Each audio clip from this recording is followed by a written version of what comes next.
Bluetooth mode. ¿Cómo están, amigos? Muy buenas noches, estimados participantes que el día de hoy nos están sintonizando a través de nuestra página de red social de Facebook, así como también a través de la página de nuestro ICADE Perú. Precisamente también hacerle la cordial invitación a ya cuarta sesión del Diplomado Especializado en Derecho Procesal Penal y Técnicas de Litigación Oral. En esta oportunidad, estimados amigos, vamos a tener la grata participación del doctor Erwin Enciso Lecaros.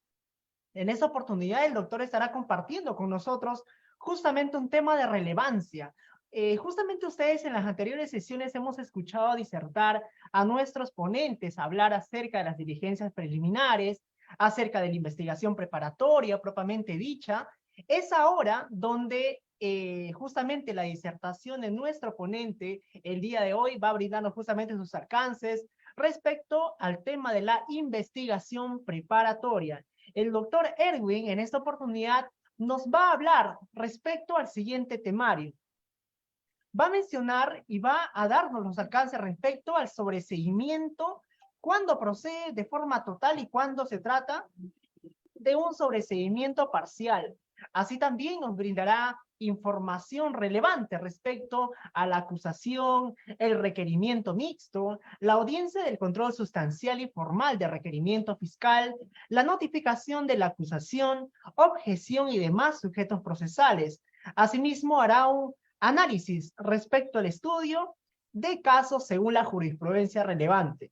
En esta grata oportunidad, siendo 17 de agosto, ya exactamente las 9 de la noche, vamos a proceder con la disertación de nuestro ponente. Pero antes, estimados participantes, doctor Erwin Enciso Lecaros, en esta oportunidad, gracias a su disertación del día de hoy, con el tema de la etapa intermedia, vamos a proceder a dar inicio a este diplomado especializado en Derecho Procesal Penal y Técnicas de Litigación Oral.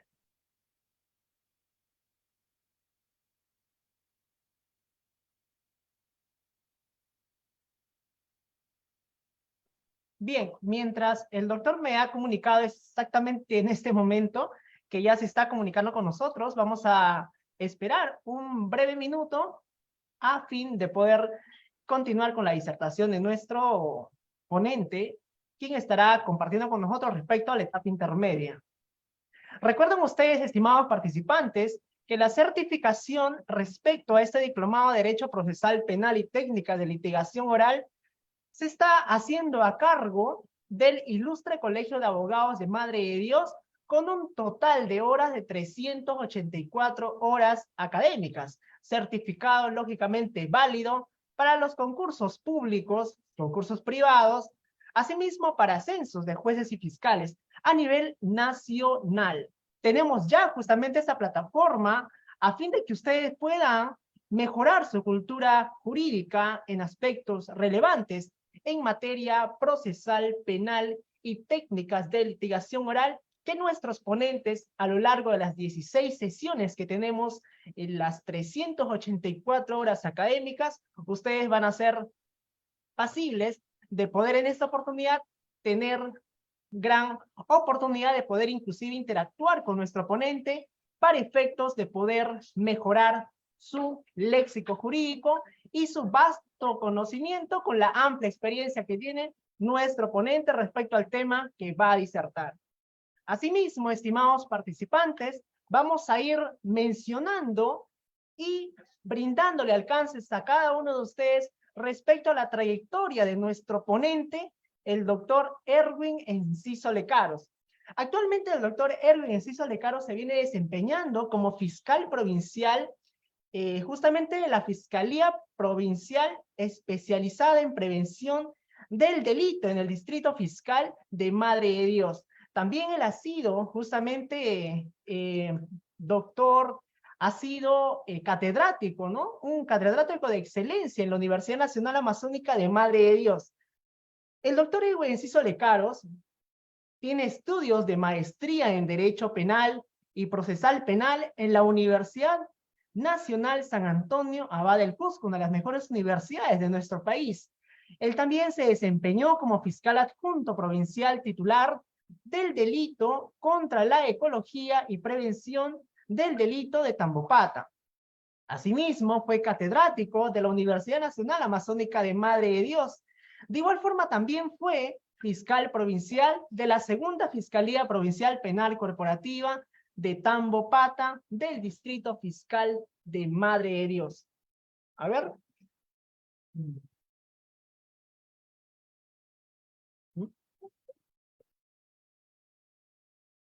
¿Se conectó?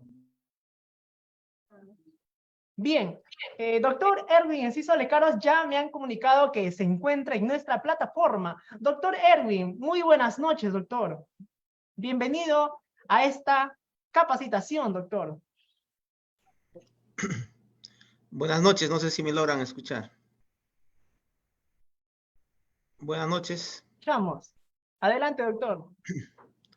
Muy bien, muy buenas noches con todos. En principio, para agradecer la invitación realizada por ICADEC Perú a esta diplomado, a este seminario que se viene desarrollando, pues, en lo que concierne al derecho penal y procesal penal. Y frente a esta situación, bueno, corresponde netamente ya ingresar, ¿no? De llano a lo que hemos venido, pues, realmente a desarrollar a lo largo de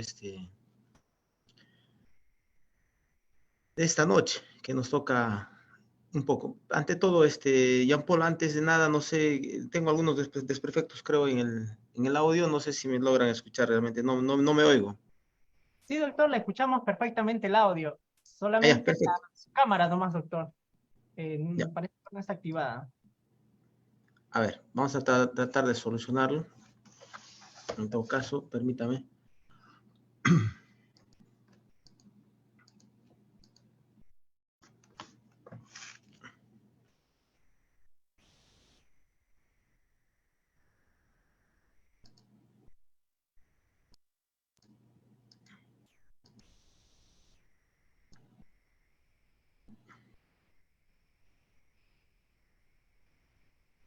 A ver, en todo caso, entiendo yo que la cámara está conectada. Si no fuese el caso, reflejar mi video igual en el sistema. Bueno. O si no, doctor, podría volver a conectarse en la sesión. Que de esa forma de repente podríamos Sí, solucionar. sí, vamos a verlo. Sí, doctor, un minutito.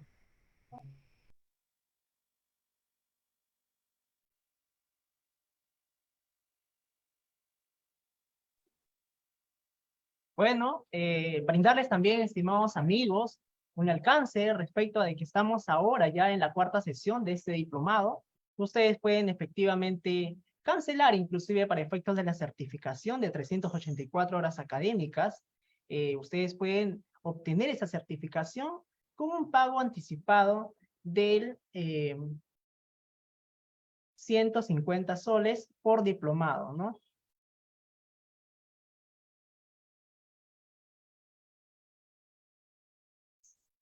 La misma que también pueden realizarlo inclusive en 2 cuotas. Ahora lo pueden cancelar en 50 soles y posteriormente ya casi al finalizar el diplomado, los 100 soles restantes, ¿no? Esa es la facilidad que les podríamos dar a ustedes, estimados participantes, a efectos de que puedan optar por esa certificación que lo avala el Ilustre Colegio de Abogados de Madre de Dios.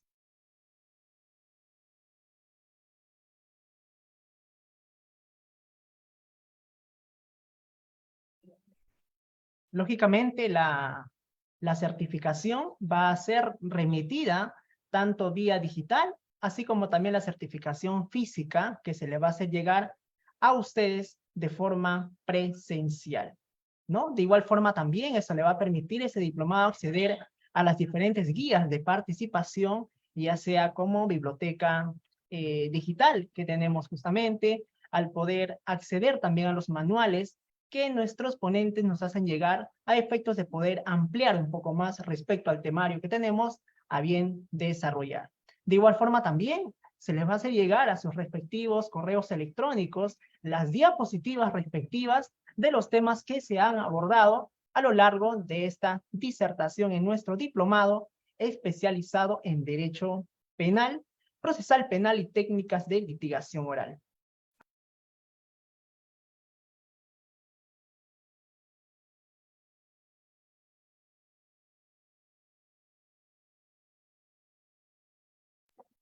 De igual forma, estimados participantes, se les recomienda para el desarrollo correcto de esa sesión mantener activos sus cámaras para una mejor interacción. De igual forma, casi ya al finalizar esta sesión se les va a remitir un link a través del cual ustedes van a poder inscribirse y poder respectivamente marcar su asistencia en este diplomado especializado en Derecho Procesal Penal. Bien, ya tenemos nuevamente la presencia del doctor Erwin Enciso Lecaro. Doctor, muy buenas noches, doctor. Ahora sí, lo podemos ver. Buenas noches, sí, mira, la verdad que estoy ingresando por otro dispositivo, un dispositivo celular, y vamos a ver el tema de cómo nos arreglamos. Pero muy bien, Jean-Paul, gracias. En realidad, como les decía en principio, para agradecer la invitación realizada por ICADE, que me ha tocado en esta oportunidad desarrollar el tema de la etapa intermedia en el nuevo Código Procesal Penal, y para esto seguramente vamos a dar alguna introducción previa a lo que concierne justamente esta etapa fundamental, ¿no?, dentro del proceso penal, y transmitirles un poco la experiencia que se tiene, pues, en este aspecto, desde mi punto de vista, que muchas veces existen algunas discrepancias propias dentro de la función fiscal, inclusive con la propia judicatura muchas veces, ¿no? E inclusive uno tiene que ir viendo algunas experiencias que les voy a ir transmitiendo a lo largo de esta jornada nocturna, Jean Paul. Muy bien, yo te agradecería que si las diapositivas que se había preparado ya las podrías en todo caso ir presentando a efectos de continuar con la misma. Bien, doctor, vamos a dar inicio entonces, estimados participantes, con la venia de ustedes, con la venia de nuestro magnífico ponente el día de hoy. Vamos a, en todo caso, iniciar con la proyección de las diapositivas respectivas a ese tema, la etapa intermedia del nuevo Código Procesal Penal. Adelante, doctor, tiene usted el uso de la palabra. Bien, muchas gracias con todos, buenas noches nuevamente. Ya, gracias por la presentación también. Ingresaremos, creo, de forma nuclear, estrictamente a lo que es la etapa intermedia en el nuevo Código Procesal Penal. Para esto ya está, en principio, hacer unas críticas respecto a la denominación propia, pues, ¿no?, desde el NCPP, que en realidad ya no es tan nuevo como se dice, ya se tiene trabajando varios años y sin embargo se sigue manteniendo esta denominación. Seguro en algún momento aparecerá un nuevo Código Procesal Penal verdadero y supla este que tiene esta denominación, pero que se mantiene todavía en la actualidad, pese a que, como se dice, no es tan nuevo que digamos, ¿no? Ya tiene una data antigua. Recordemos estas experiencias que se han ido dando desde Huaura en sus inicios allá por los años 2014, 15, 16, y entre otros que en su momento pues se venían dando en los años 2006, 4, 9. Bueno, muy bien, yo creo, consideramos esto importante, Jean Paul, y vamos a ir bien. Siguiente diapositiva, por favor.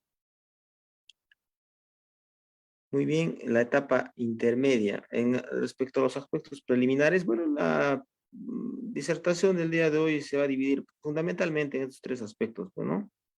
En los aspectos preliminares vamos a abordar acerca de la etapa intermedia del proceso penal propiamente y algunos temas y problemas de la etapa intermedia. Eso es lo que, digamos, en temas generales, esto lo vamos a ir viendo.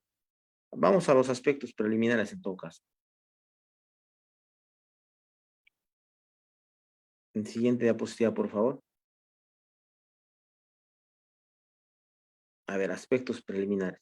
¿Qué podríamos decir a manera de introducción a al tema materia a tratar? En principio, teniendo como marco, digamos, general, los sistemas que ya han sido estudiados seguramente por todos nosotros a lo largo de los distintos cursos que se tienen, eh, corresponde diferenciarlos justamente esto, el sistema acusatorio y el sistema inquisitivo, ¿no? He tenido la suerte de trabajar inclusive con el Código de Procedimientos Penales en alguna oportunidad. Y realmente el sistema que se venía realizando, pues el trabajo en el sistema penal era, se podría decir, bastante distinto, ¿no? Recordemos que no existía, pues, en aquel Código de Procedimientos Penales, justamente esta etapa de intermedia, como se dice. Digamos, ese es el rasgo fundamental a efectos de poder, digamos, distinguir justamente lo que antes se desarrollaba, pues, como el Código de Procedimientos Penales, ¿no? Directamente existía una denuncia y los fiscales emitían pues justamente una acusación y esta directamente servía para que el juez de instrucción pues abra justamente lo que se conocía como un auto de apertura de instrucción y directamente uno ya se encontraba en un proceso penal con rasgos netamente inquisitivos, digamos, en la etapa de investigación, porque finalmente los atestados policiales que en esas épocas eran, digamos, importantes, servían pues hasta de medio de prueba, a efectos de poder encontrar responsabilidad penal, muchas veces en en los investigados, bueno, que finalmente eran sancionados por el mismo juez que los instruía. Entonces, este sistema inquisitivo muchas veces, bueno, en el caso peruano, ha sido recogido al menos en su etapa, digamos, de investigación, de instrucción, como se conocía en el sistema del Código de los Procedimientos Penales, en todo caso no así tan ajeno, digamos, a esta realidad, ¿no? Ya luego viene el sistema este acusatorio y ya nosotros hemos ido viendo que el actual código, el nuevo Código Procesal Penal, ha repetido mucho esto del sistema acusatorio y tiene algunos principios y algunas características especiales, ¿no? Siempre se ha visto esto, la división de funciones, básicamente de las partes dentro del proceso propiamente dicho, ¿no? Y además los principios que se tienen, el principio contradictorio, de oralidad y publicidad, que lo distingue claramente a diferencia del sistema anterior, ¿no? Donde pues no, básicamente era nulo prácticamente la situación. Muchas veces las condenas se daban pues, como se dice, solamente en el escritorio. No había una etapa pues, propiamente donde podría inclusive llegarse al menos en la etapa, no me acuerdo, de los procesos sumariales, donde era pues básicamente todo escrito, predomina la escritura, ¿no? Y el juez sancionado, también el juez de instrucción, tenía una sentencia y era express, como se dice, ¿no? Siguiente diapositiva, por favor. Vamos a ir avanzando. Esto, digamos, a manera de manera de introducción, ¿no? Como igual, esto también va a encontrar seguramente su propia versión en lo que nosotros conocemos con esto, como el Common Law, el Civil Law. Ahora un poco conversar de este aspecto, entender que el Common Law en su momento se caracterizaba por estar fundada en la jurisprudencia. Bueno, actualmente, ¿no? Predomina el derecho natural, se busca la verdad como consenso, el objetivo principal es resolver un conflicto entre las partes y un predominio de la casuística. Si uno va, por ejemplo, a la jurisdicción en el campo netamente de, por ejemplo, como los Estados Unidos, es típico ver en las películas que tanto nos gusta seguramente ver este tipo de escenarios, ¿no? Donde se hace mención a la casuística, ¿no? A la jurisprudencia propiamente dicha. Y uno pues, se encuentra fascinado porque es un poco lo que, digamos, es lo que acá podríamos entender, un sistema, digamos, a base de pura casación, recursos de nulidad y en todo caso casuísticas que se han ido desarrollando. Algo así se entendería, ¿no? El civil law, que ya nosotros lo conocemos porque se caracteriza por estar fundada en la ley, predominante el derecho codificado. En el Perú, digamos, ambos sistemas están, se utilizan, ¿no? No estamos en un sistema mixto propiamente, pero un sistema paralelo, podríamos indicar, ¿no? Tenemos algo del common law y tenemos mucho del civil law. Bueno, que eso tiene su base, entendemos, en el propio derecho romano. ¿No? Siguiente diapositiva, por favor. Estamos solo haciendo un análisis de lo que vamos a entrar. Bien, entonces, ya hablar de la etapa intermedia del proceso penal común, necesariamente habría que indicar que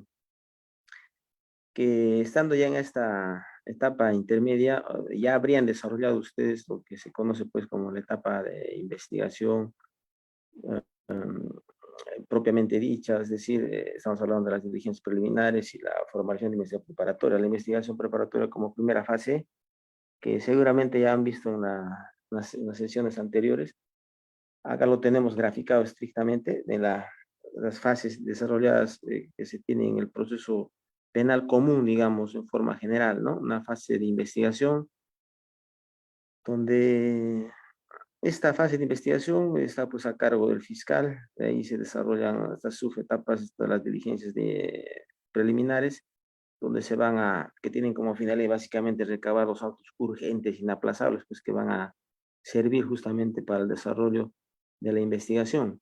Estas diligencias preliminares que básicamente se traducen en lo que, por ejemplo, ¿no?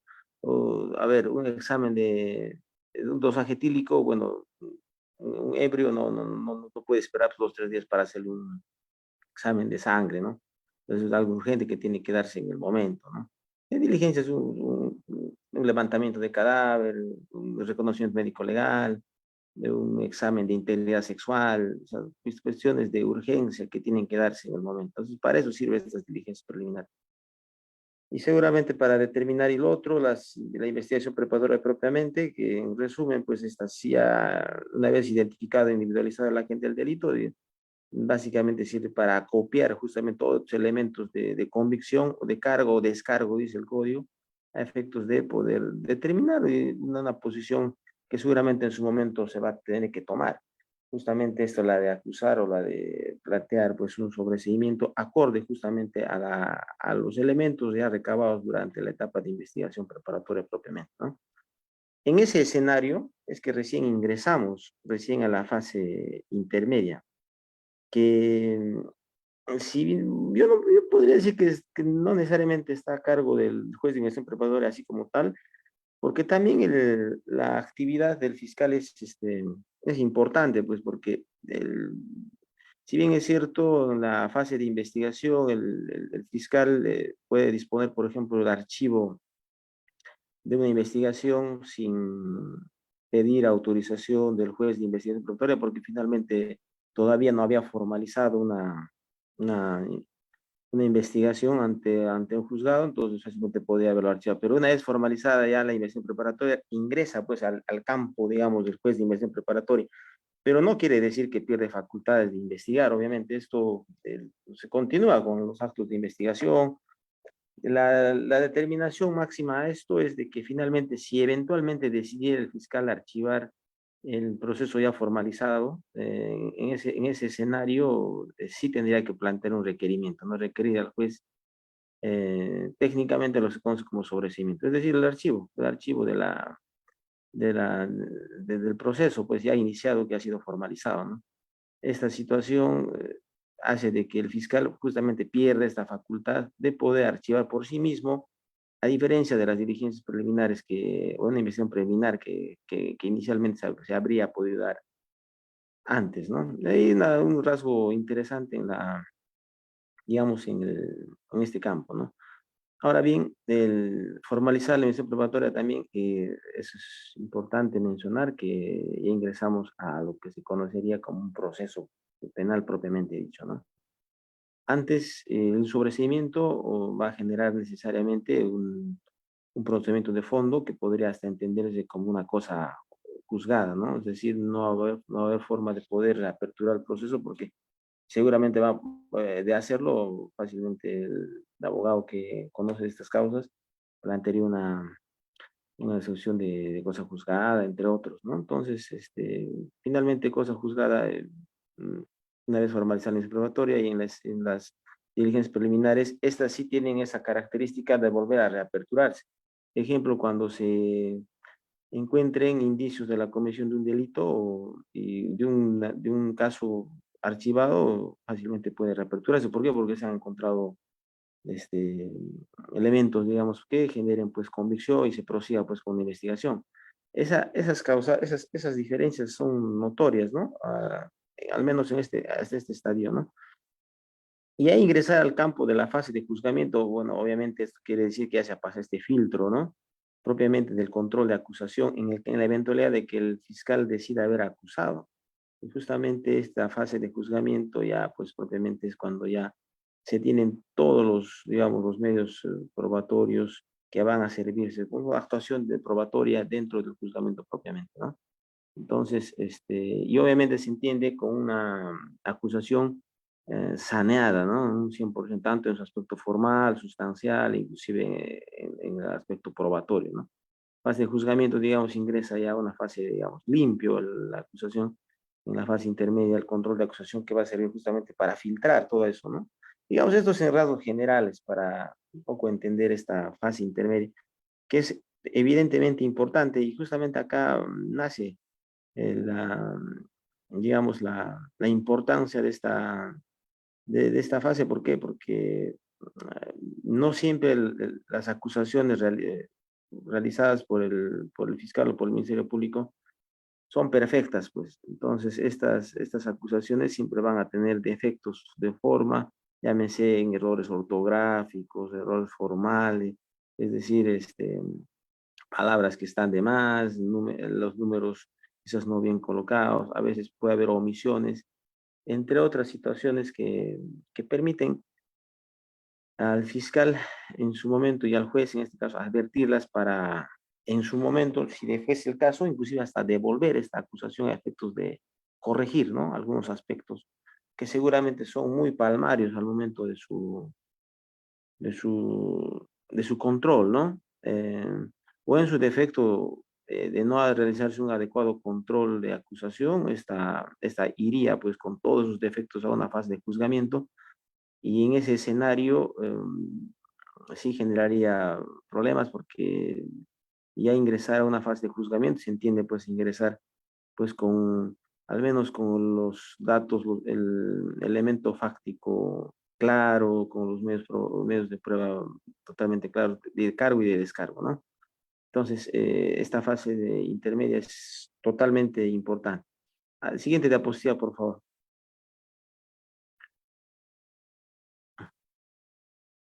La investigación del proceso penal. Bien, eso ya lo habíamos estado mencionando, lo voy a mencionar en forma ligera nada más. Ya pues, se había indicado esto, ¿no? De la etapa de investigación preparatoria, hay una etapa de investigación preparatoria formalizada y o en todo caso primero la de diligencias preliminares y la de investigación preparatoria formalizada, ¿no? Ambas tienen sus propios objetivos, su finalidad y tienen sus plazos, ¿no? Recordemos en las preliminares antes eran 20 días, actualmente 60 días que se pueden ampliar a otros 60 más. En el caso de la investigación preparatoria son 120 días ampliables, ¿no? Y es así, o sea, cada situación, y la finalidad de ambas son distintas. Deben mencionar estas radiaciones preliminares, los actos urgentes inaplazables. Y la de la investigación preparatoria entendemos esto ya básicamente como la de reunir todos los elementos de convicción, ojo, de cargo y descargo, es decir, esto puede servir tanto para eventualmente solicitar un sobreseimiento o acusar, ¿no? En la eventualidad de que se encuentren, pues, todos los elementos de convicción necesarios a efectos de poder encontrar responsabilidad penal en una persona investigada, ¿no? Ya debidamente identificada e individualizada. A diferencia de las preliminares, donde se puede investigar a los que resulten responsables, inclusive a personas no identificadas. Es decir, se puede investigar pues, a sujetos que han sido captados en una cámara de videovigilancia, no se sabe el nombre. Entonces, identificar es una técnica justamente para efectos de poder dar con su... Por ejemplo, una de ellas es la de reconocimiento en rueda por parte de testigos, ¿no? Reconocido el sujeto tal es Carlos Pérez tal, porque yo sé que es así, entonces ya ingresaríamos a la otra etapa de investigación, imputándole los hechos a Carlos Pérez tal, que ha sido reconocido por el testigo tal, entonces cambia porque la etapa de investigación preparatoria es, pues, tiene un estándar más elevado, ¿no? Es, digamos, mucho más claro en cuanto a la imputación y sobre todo la individualización del agente del delito, ¿no? Muy bien, siguiente diapositiva, Jean Paul. En esta etapa de control judicial, ya estamos ahora sí en la etapa intermedia propiamente dicha, ¿no? Acá este es justamente el tema que nos ha tocado abordar.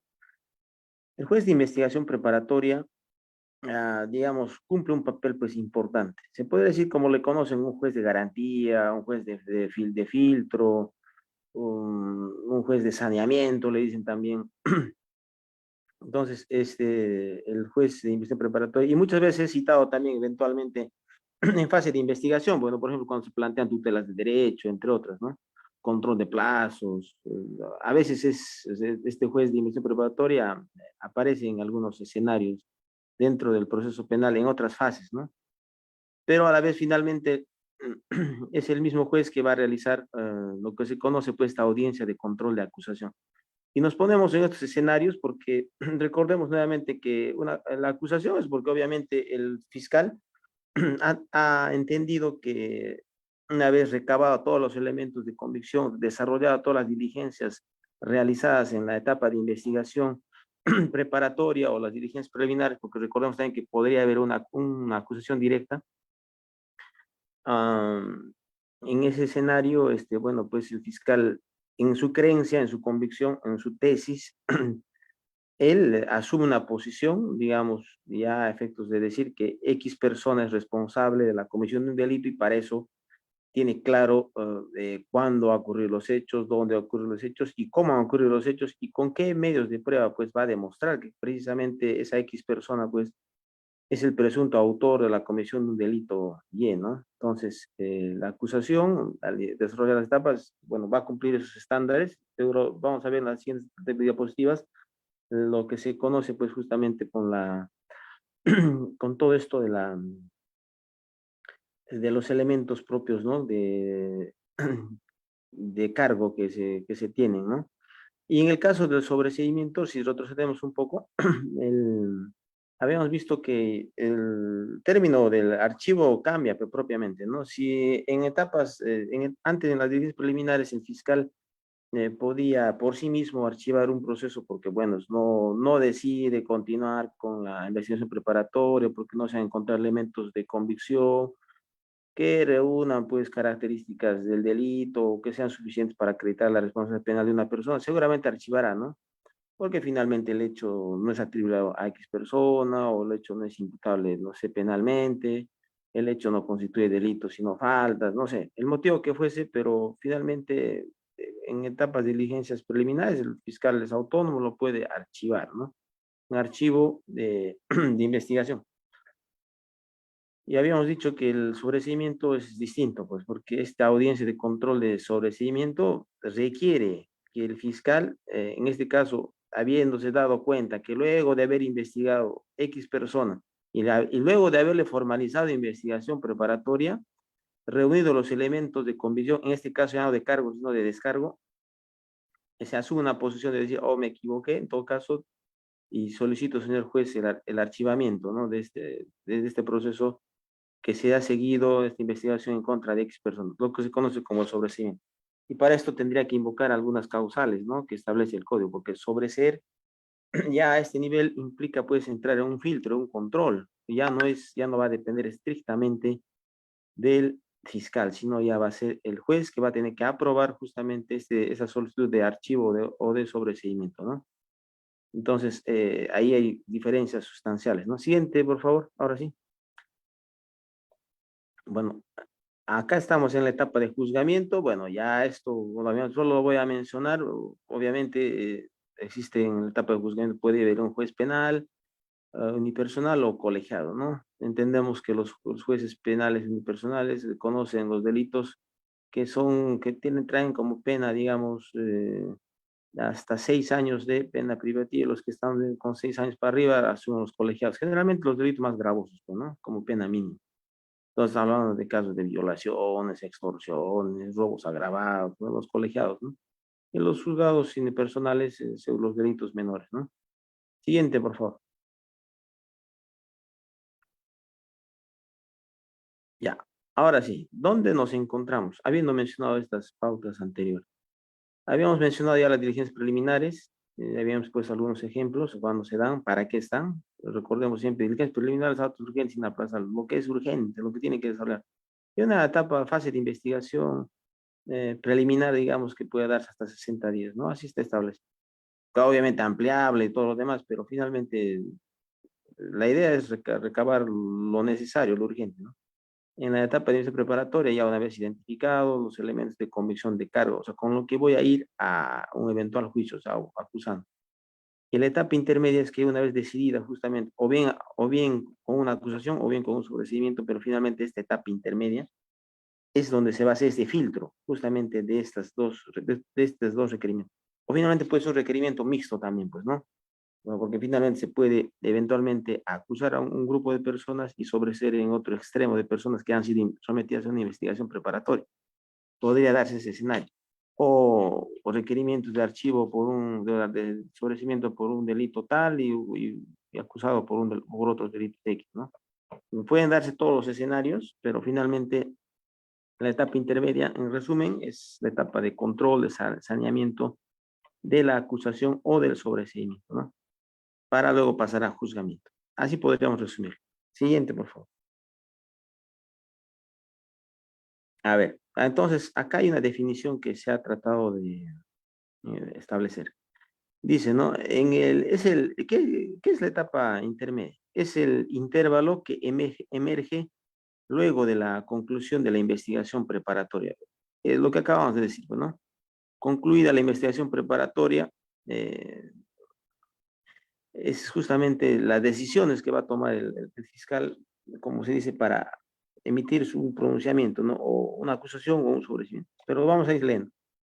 Conclusión de investigación preparatoria hasta que se dicte el auto de enjuiciamiento o la resolución judicial de sobreseimiento, donde se determina si razonablemente se debe pasar o no a la etapa de juzgamiento. ¿Por qué? Porque fácilmente también, como lo habíamos dicho, los jueces, como quiera que están en el campo del juzgado de esta etapa, el juez de investigación preparatoria puede también contradecir inclusive la posición del fiscal, ¿no? No siempre está de acuerdo y seguramente acusaciones que puedan inclusive sobreseerlas, ¿no? Y en esos escenarios se van a plantear otro tipo de situaciones. Pero bien, otra es que se advierte la necesidad absoluta de la etapa intermedia concebida como el pronunciamiento sobre la necesidad de la acusación debe ser siempre conocida por un tribunal que hasta entonces desconozca totalmente el asunto. La idea es que el juez de investigación preparatoria no sea pues también el juez de juzgamiento, ¿no? No tendría sentido, ¿no? Esos aspectos de que habíamos visto inicialmente en el ámbito del sistema inquisitivo, que el mismo juez que instruye, el mismo juez que sancionaba, pues se volvería a repetir, ¿no? Pues no sería ya, sería retroceder, pues, ¿no? Entonces entendemos que el tribunal que hace ese filtro de saneamiento ya no debe ser, los jueces de juzgamiento deben ser distintos, ¿no? Y al menos eso en el sistema judicial está claramente definido, ¿no? Para eso hay, se ve hasta convocatorias, hasta la fecha, ¿no? La Junta Nacional de Justicia viene convocando jueces de juzgamiento unipersonal para los colegiados, también para los juzgados de investigación preparatoria. En resumen, dice, esto es por un órgano distinto al que controló la investigación, de modo que su convicción sea formada únicamente por lo debatido en la audiencia intermedia o de preparación del juicio oral. ¿Ves? Yo creo que es claro esta etapa, ¿no? Estando al desarrollo, a esa definición, recordemos que la formalización de investigación preparatoria concluye con una disposición que se denomina así, conclusión de investigación preparatoria, que también se le hace conocer al juez, y es en ese escenario que una vez concluida se abre un nuevo plazo, ¿no? Pues el fiscal tiene hasta 15 días para poder emitir la resolución que corresponda, ¿no? Puede hacer una acusación o puede hacer un sobreseimiento. Y emitida la disposición con el requerimiento correspondiente, recién realizada la etapa de control de acusación, se emitirá eventualmente un auto de enjuiciamiento en caso que la acusación pues sea, digamos, filtrada y debida, ¿no? Entonces se emite un auto de enjuiciamiento por parte del juez de investigación preparatoria y será, o en su defecto, una resolución judicial de sobreseimiento ante justamente el requerimiento que se realiza pues por parte fiscal en caso de que no se encuentren elementos de convicción o las causales que fuese para solicitar el archivo, ¿no? de un proceso. Siguiente, por favor. A ver, siguiente diapositiva. Bien, estamos en acá dice juez de la investigación preparatoria. Bueno, algunas características que no están, que siempre es importante mencionarlas. Se dice que es jurisdiccional porque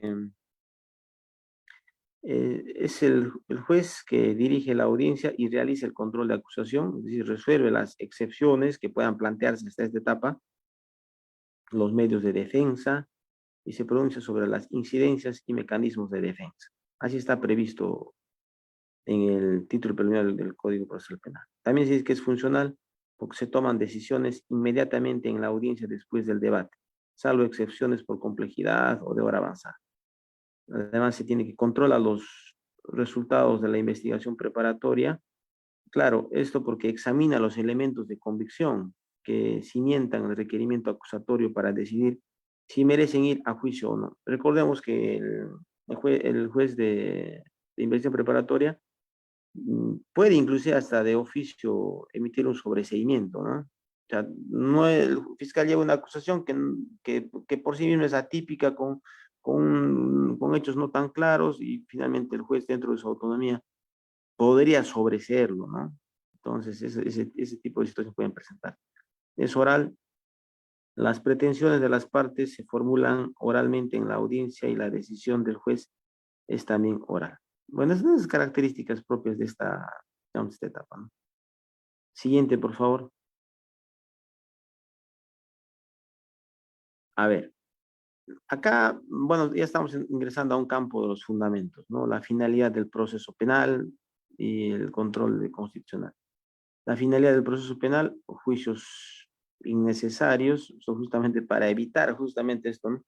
¿De qué sirve? A ver, pongamos, si el fiscal realiza una acusación deficiente, por decir, con un contenido vago, digamos, en cuanto a elementos de convicción, que sabemos que no van a generar certeza, o que finalmente el hecho imputado, el componente fáctico no es claro, o no se tienen, digamos, o sea, en otras palabras, estamos hablando de una acusación defectuosa y que debería haber sido merecedora, digamos, de un sobreseimiento.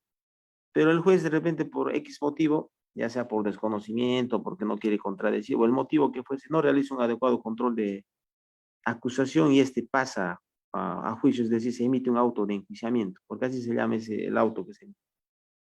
Y desarrolla justamente, y ya en etapa de juzgamiento, los jueces de juzgamiento dicen, oye, ¿cómo ha llegado este proceso hasta este estadio? Si es evidente que el hecho imputado no constituye delito. Entonces, pero ya estamos en esta etapa. Entonces es un juicio innecesario cuando fácilmente podrá darse, ¿no? De evitar un poco esto, ¿no? El control constitucional en la innovación procesal. Seguramente lo que se conoce, ¿no? Por las garantías del derecho procesal propiamente dicho, hay que respetar siempre el debido proceso y la tutela jurisdiccional efectiva en este caso, ¿no? Entonces, siempre esto para ver el lado ya sustancial justamente de una acusación. Siguiente, por favor.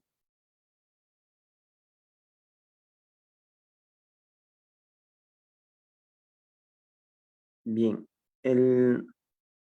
hablamos un poco de las fases. A ver, en la diapositiva se dice que el procedimiento de la etapa intermedia consta de dos fases, una oral y una escrita. Las distintas posibilidades que tiene el juez de la investigación preparatoria frente a la acusación fiscal pueden concretarse luego del trámite de traslado a las demás partes. Esta es una fase escrita, y de la realización de la audiencia preliminar, fase oral, que plasma la vigencia calificada de los principios de oralidad y concentración. Y en fin dice, el juez, luego de escuchar a todas las partes procesales, nunca antes, y justamente, o sea, el juez decide luego de escuchar. Es decir, a ver, esto lo vamos a explicar. Entendemos que una vez planteada la acusación, se corre traslado a las partes, pues, ¿no? A todas las partes, principalmente, obviamente, a la parte acusada, o al acusado, o a su abogado, ¿no? Y para esto la norma procesal dice que tiene un plazo justamente para contestar, para observar, para plantear cuanta excepción considere pertinente, ¿no? Para realizar un control formal, sustancial, probatorio, etcétera, de la acusación. 10 días, dice la norma. Un notificado tiene 10 días. Acá está la acusación y estos son los elementos de cargo que tiene el fiscal, y frente a esto, y con esto es la tesis del Ministerio Público, ¿no? Usted está siendo acusado por el delito de violación sexual en grado de tentativa, en agravio de X persona, y se le acompañan los elementos probatorios de cargo, ¿no? O elementos de convicción que el fiscal considera, pues, que ha ido recabando en la etapa de investigación preparatoria. Estos son, y con esto usted va recibido la acusación, es el 10 días para poder justamente desarrollar lo que en esta parte ya se ha dicho, ¿no? Existe una etapa escrita, es decir, la contestación o las observaciones que van a plantearse, las excepciones, el control formal sustancial, lo que se considere pertinente a efectos de deberes, acorde a la tesis pues, de la defensa, ¿no? Seguramente se van a plantear, obviamente tiene que hacerse por escrito. Si no se realiza por escrito esas observaciones, excepciones, lo que considera pertinente dentro de una vez recibida o notificada la acusación, entonces ingresaríamos en un campo prácticamente de una defensa pues deficiente, ¿no?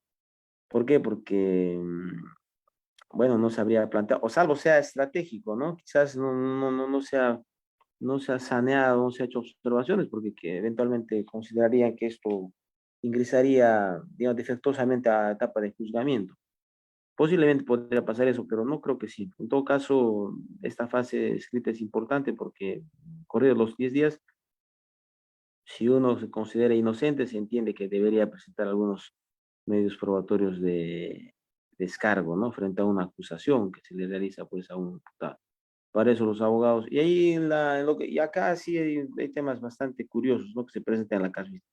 No siempre el abogado que era parte, que venía patrocinando en la etapa de investigación, termina siendo el abogado de la etapa intermedia y finalmente no necesariamente la etapa intermedia él es el mismo abogado que va a ir a juzgamiento. Ocurre de que seguramente pueden existir diferentes abogados, sea el motivo que fuese. Quizás no considera que era tan eficiente, no sé el motivo y cambios, temas económicos. Pero el hecho es de que precluidas estas etapas, ya existen situaciones que no van a poder, digamos, subsanarse, ¿no? Porque las etapas precluyen, pues es una de las características de este Código Procesal Penal y seguro no van a tener esta suerte de, digamos, de oportunidad para poder presentar. Por decir, ¿qué pasaría si un abogado recibe la acusación al día 20, al día 30? Ya una vez precluida el traslado de los 10 días. Fácil que eh, los medios de prueba o las excepciones, las cuestiones que puedan plantear, o inclusive solicitar el propio sobreseimiento por la causal que fue, posiblemente no van a ser este, atendidas pues por parte del juzgado de vista probatoria, porque para eso existía una etapa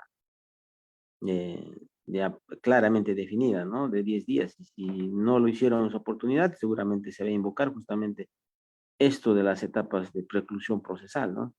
Que también es un principio que se ampara, ¿no? Quizás puede haber otro cuestionamiento de fondo, ¿no? Quizás indicar pues que por un lado el desconocimiento de los de la parte acusada, de repente el derecho a la defensa eficaz, no sé, por ahí podría haber un tema, digamos, constitucional de amparo, porque ha habido una vulneración a la derecho a la defensa, no sé, pero en todo caso, formalmente dentro del proceso, hasta acá está así, ¿no? Entonces, es lo que se tiene.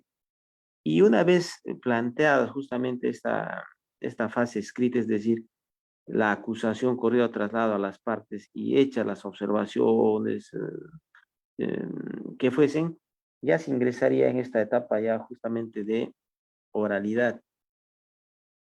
Y va a ser justamente en esta etapa de oralidad donde las partes, en todo caso el juez, escuchada a las partes, porque el fiscal va a tener que oralizar en esta etapa, en esta audiencia de control de acusación el requerimiento, es decir, la acusación propiamente, ¿no? Y debe cumplir los estándares que establece el Código Procesal Penal. Pueda que no sea totalmente convincente, por decir. El juez, de su facultad, inclusive, de devolver esta acusación, ¿no? Es decir, señor fiscal, subsane estos aspectos que son palmarios, ¿no? Esto no va a pasar, señor. Puede devolverlo. Entonces, muchas veces, inclusive los propios fiscales, esto ya lo digo por la experiencia, no siempre es el mismo fiscal que, igual, lo mismo que ocurre en los jueces seguramente.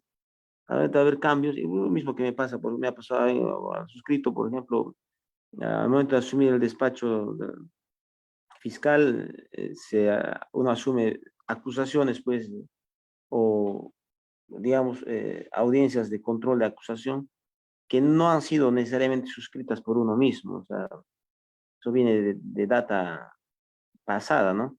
Entonces, al momento de asumir uno, pero bueno, estamos en un órgano institucional donde las personas pueden cambiar, pero finalmente los actos funcionales están ahí.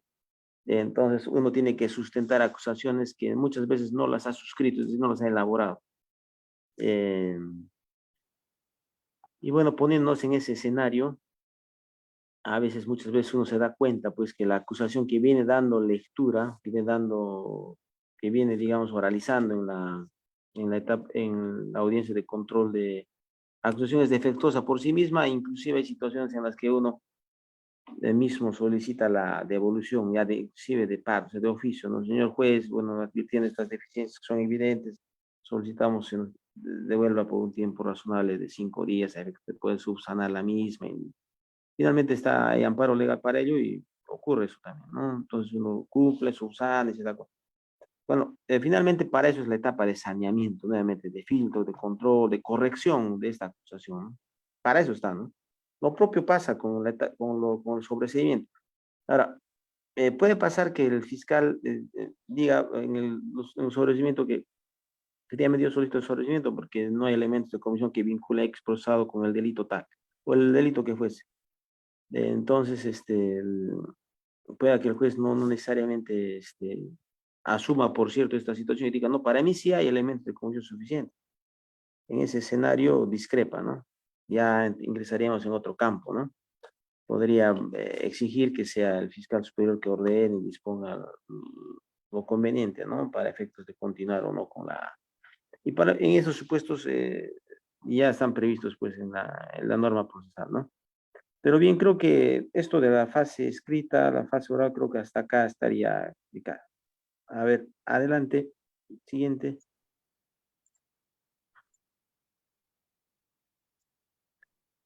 Bien, nuevamente nos ubicamos, esto ya en la etapa intermedia, entendiendo de que ya hemos pasado la etapa de investigación preparatoria, en la etapa de juzgamiento, al medio, ¿no? Etapa intermedia de filtro, de saneamiento.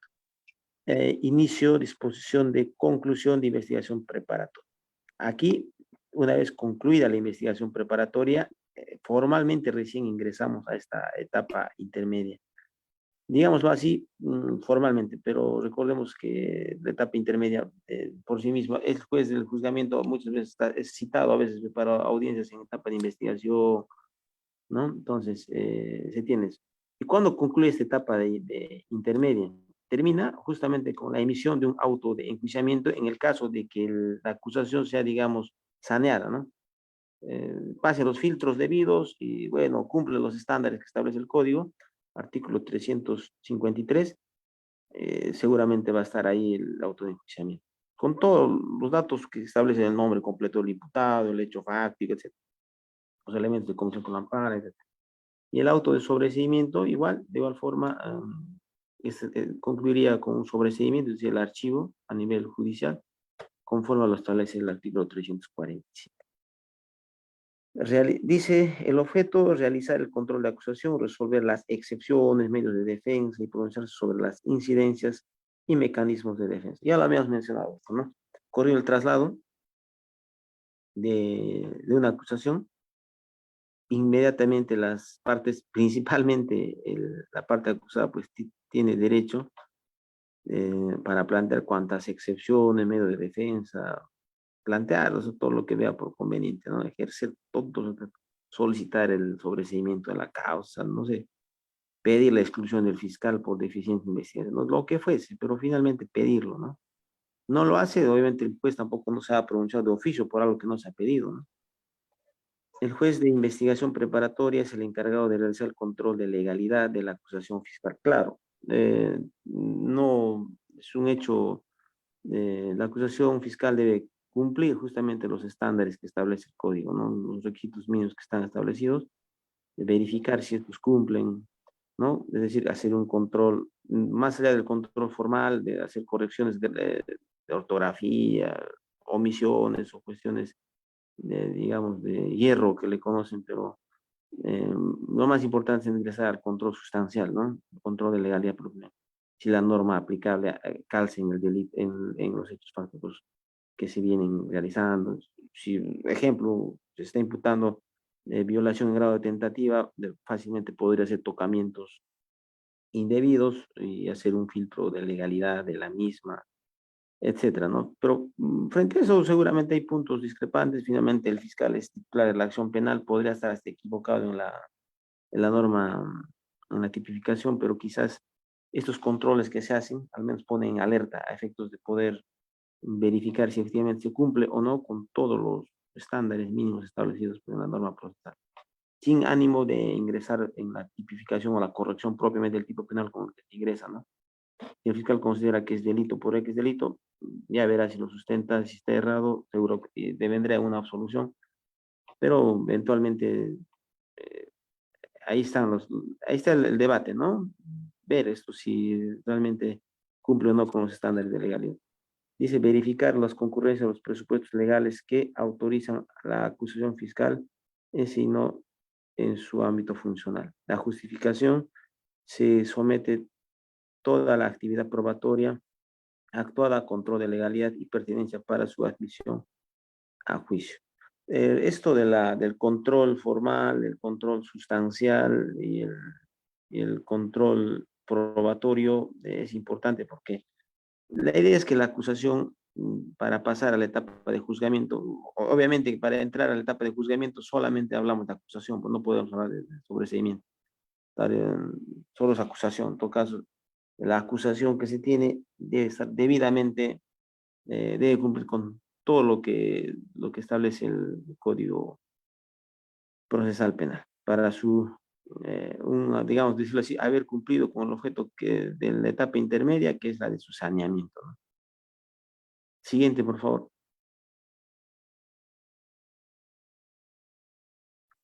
Causales de conclusión de la investigación preparatoria. Obviamente esto no solo, ¿por qué se concluye una investigación preparatoria? Obviamente porque se cumplió los 120 días en los casos no complejos con posibilidades a la prórroga de 60, obviamente. Se cumplió el plazo y ya pues tengo que pronunciarme nada más. ¿No? Y ahí frente a eso, ¿qué puede existir? Una audiencia de control de plazos eventualmente, ¿no? Para efecto de decir, señor el fiscal, no, hasta ahora no se pronuncia. Bueno, esto ya 8 meses en etapas de investigación complejas.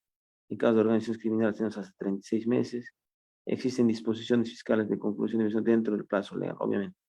A solicitud de parte, como lo había mencionado, control de plazo, audiencia de control de plazo. Bien. Siguiente, por favor.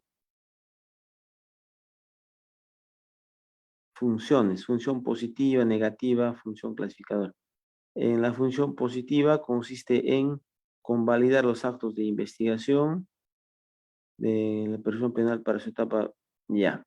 Y la función negativa, determinar el cese de la persecución penal por defectos probatorios o en el criterio de imputación delictiva previstos en la teoría del delito. Recordemos que, por ejemplo, puede haber actos de investigación que necesariamente requieren la convalidación de la autoridad judicial. Por ejemplo, las incautaciones, ¿no?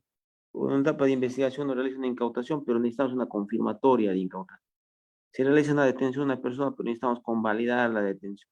Necesitamos, o sea, es decir, hay unas situaciones donde el juez de investigación preparatoria va a ser requerido a efectos de que, digamos, ese control de legalidad a actos de investigación que se han ido desarrollando, ¿no? Y es importante, ¿por qué? Porque estas convalidaciones nos van a servir para efectos de evitar futuros cuestionamientos para los elementos de comisión en a nivel, digamos, ya de juzgamiento, donde no se pueda cuestionar, digamos, ya la legalidad o no, porque ya se ha pedido una convalidación, es decir, un filtro de legalidad.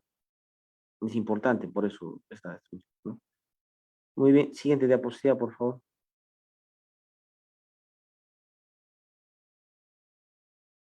Y en la justificación se dice que controlar los resultados de la investigación preparatoria, para lo cual ah, ha de examinarse de la acusación fiscal y los recaudos de la causa con el fin de decidir si procede o no ingresar a juicio oral o al procedimiento principal. Claro, es un acuerdo plenario que se ha tomado en consideración.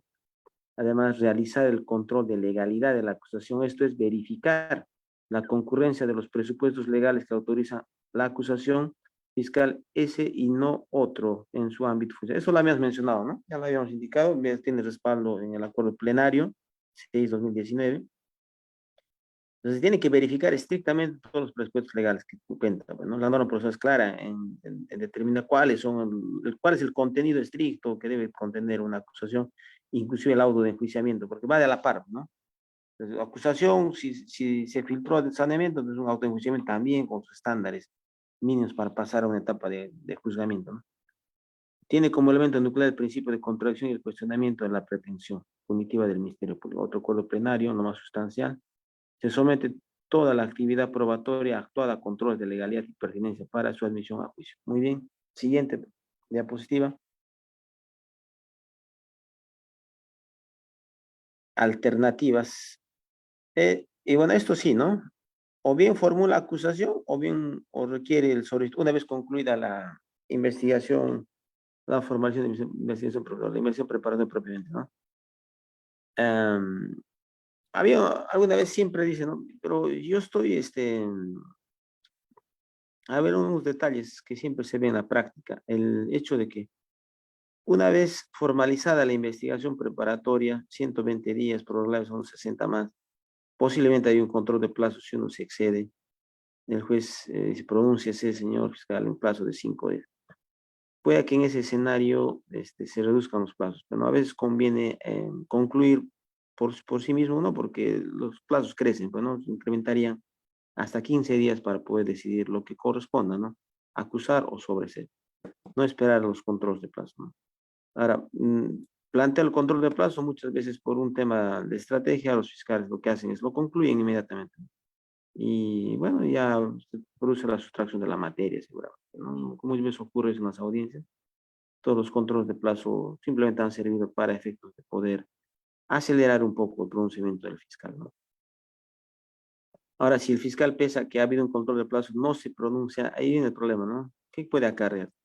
O sea, no se le puede obligar a acusar o a sobreseer, obviamente, pero pueda que eso demore también, ¿no? Control de plazo, del control de plazo, no se iría. Lo que más ingresaría sería un campo ya de retardo, omisión, quizás una queja en el órgano de control, cosas de ese tipo, ¿no? Y pese a que los procesos sancionadores administrativos también estén, de repente el fiscal no acusa o no sobresee. Puede darse también ese escenario. Por el motivo que fuese, ¿no? Sobrecarga procesal, etcétera, etcétera. Y finalmente, el hecho de que, bueno, de repente no encuentran, o sea, de repente esperaban que se acuse, al final lo sobreseyó, no sé, bueno, situaciones que a veces se presentan. Por eso se dice, pero bueno, la norma dice, dispuesta a ya una vez ya realizada la conclusión de visión, es decir, en este caso el requerimiento, ya prácticamente por la puesta en conocimiento, ¿no? La conclusión de investigación preparatoria, se le comunica eso al juez y a la vez el fiscal decidirá, dice, ¿no? En el plazo de 15 días, para casos simples y de 30 días, para los complejos o de criminalidad organizada, dos opciones, ¿no? O formula acusación, se entiende cuando he reunido todos los elementos de convicción de cargo a efectos de creer, ¿no? De que una X persona es, pues, autor de la comisión o partícipe de un delito X, ¿no? O sea, tengo los suficientes elementos probatorios, además está debidamente individualizado. Es el agente del delito. Si yo, como Ministerio Público, asumo la tesis de que es el autor responsable de la comisión, acuso, pues.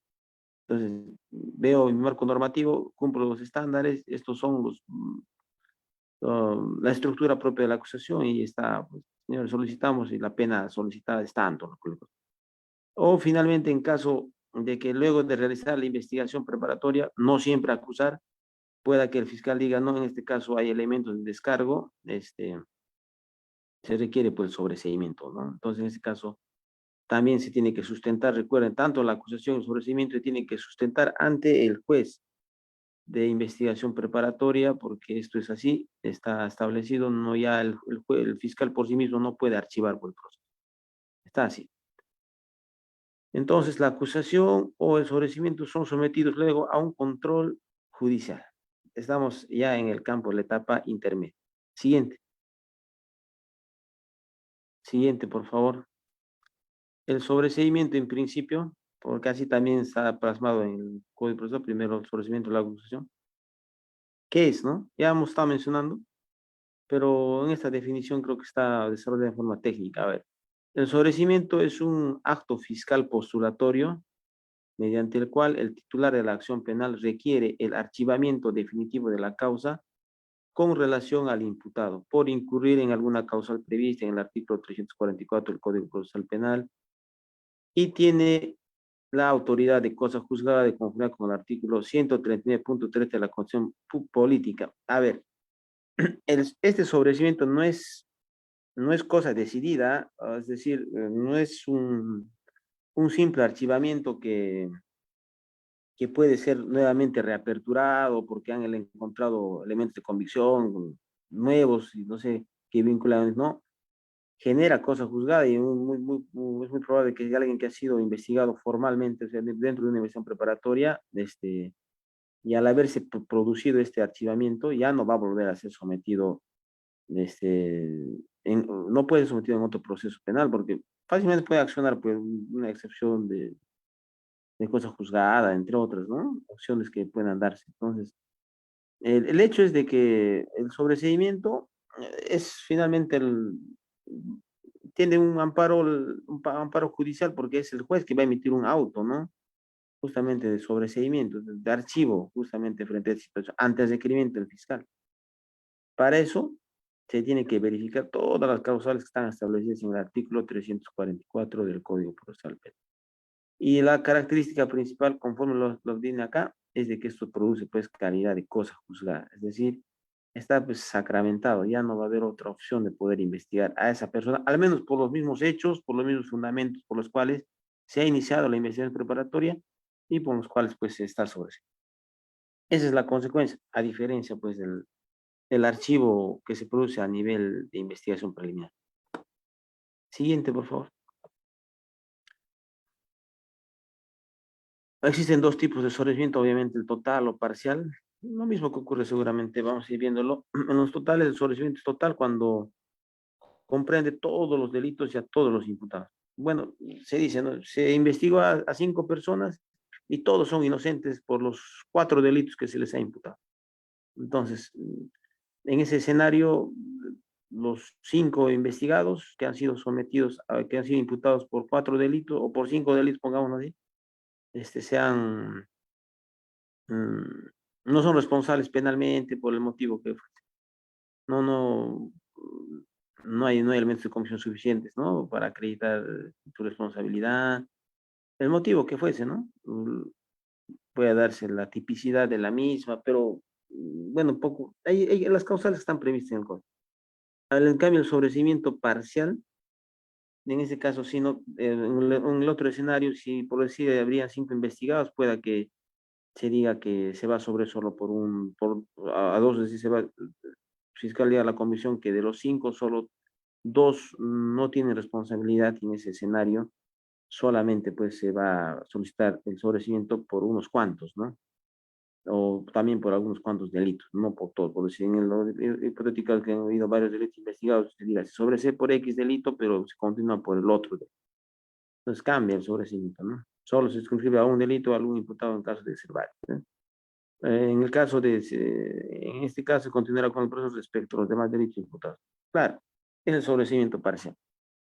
Ahí están los artículos para verificarlos. Siguiente, por favor. Siguiente diapositiva, muy bien.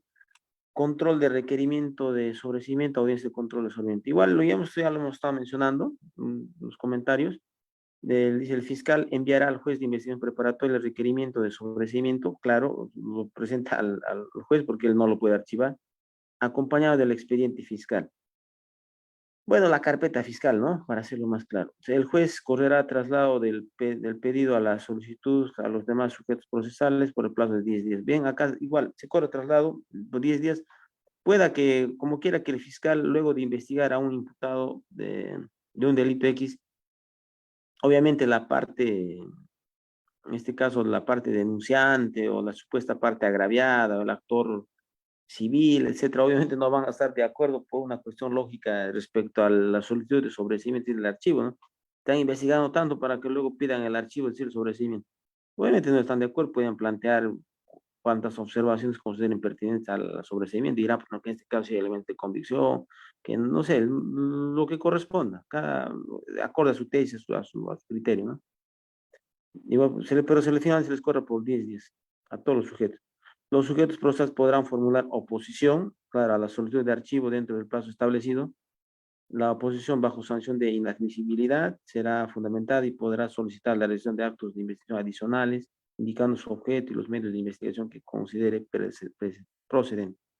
Excepcionalmente, la norma procesal dice también que el juez, ante una situación de, digamos, de necesidad de esclarecimiento, de búsqueda de verdad, hasta podría otorgar un plazo ampliatorio, ¿no? Para efectos de que el plazo ya vencido de la investigación preparatoria se desarrolle para efectos solamente recabar algún elemento de convicción fundamental, importante, ¿no? Que sirva para el cabal esclarecimiento de los hechos que han sido en materia de investigación. Siguiente, por favor.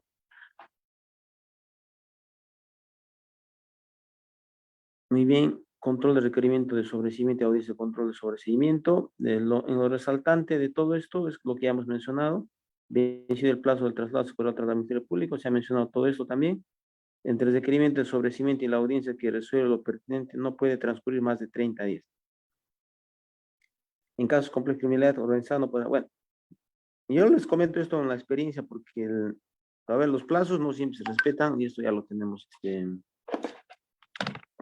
Lo que dice la norma procesal es una cosa, pero lo que tenemos a veces en la práctica es otra. Bueno, se intenta cumplir, entiendo yo, con todo lo que establece la norma procesal, pero no siempre estamos, digamos, no siempre se tiene algunas situaciones de claro cumplimiento, digamos, de lo que está establecido en el código. Pues la norma procesal dice, pues no, que muchas cosas que en cuanto a los plazos, pero que en la práctica, dada la realidad del sistema judicial colapsado, no siempre se toma en cuenta. Acá dice, por ejemplo, la audiencia de resuelve lo pertinente no puede transcurrir más de 30 días. Bueno, está así plasmado, ¿no? El siguiente, por favor.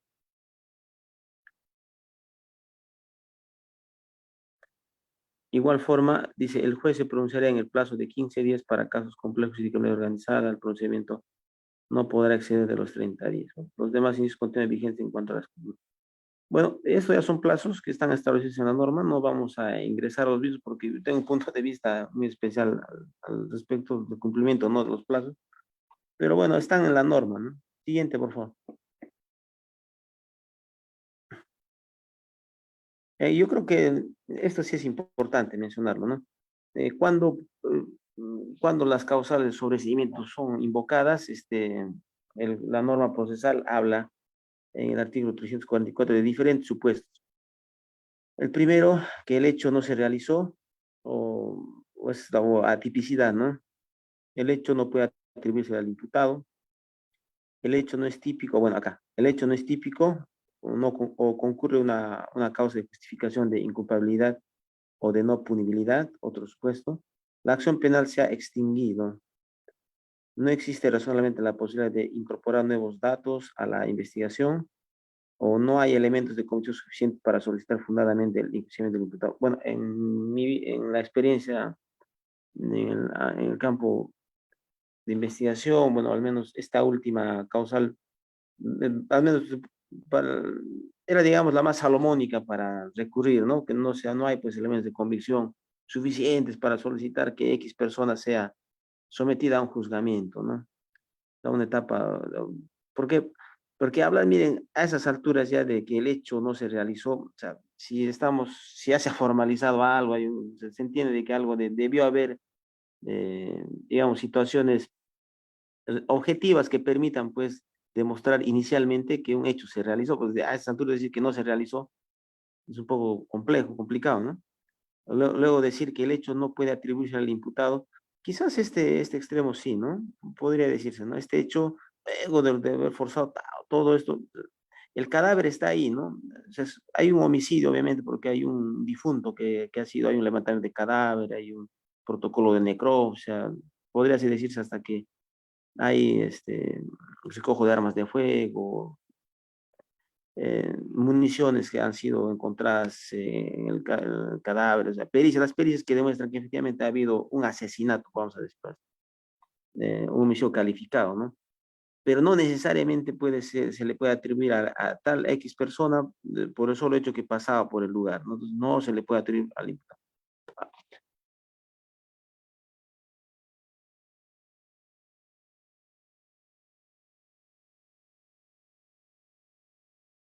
Bueno, vamos a un minutito, por favor. Parece que el doctor tuvo un problema técnico. Vamos a solucionarlo.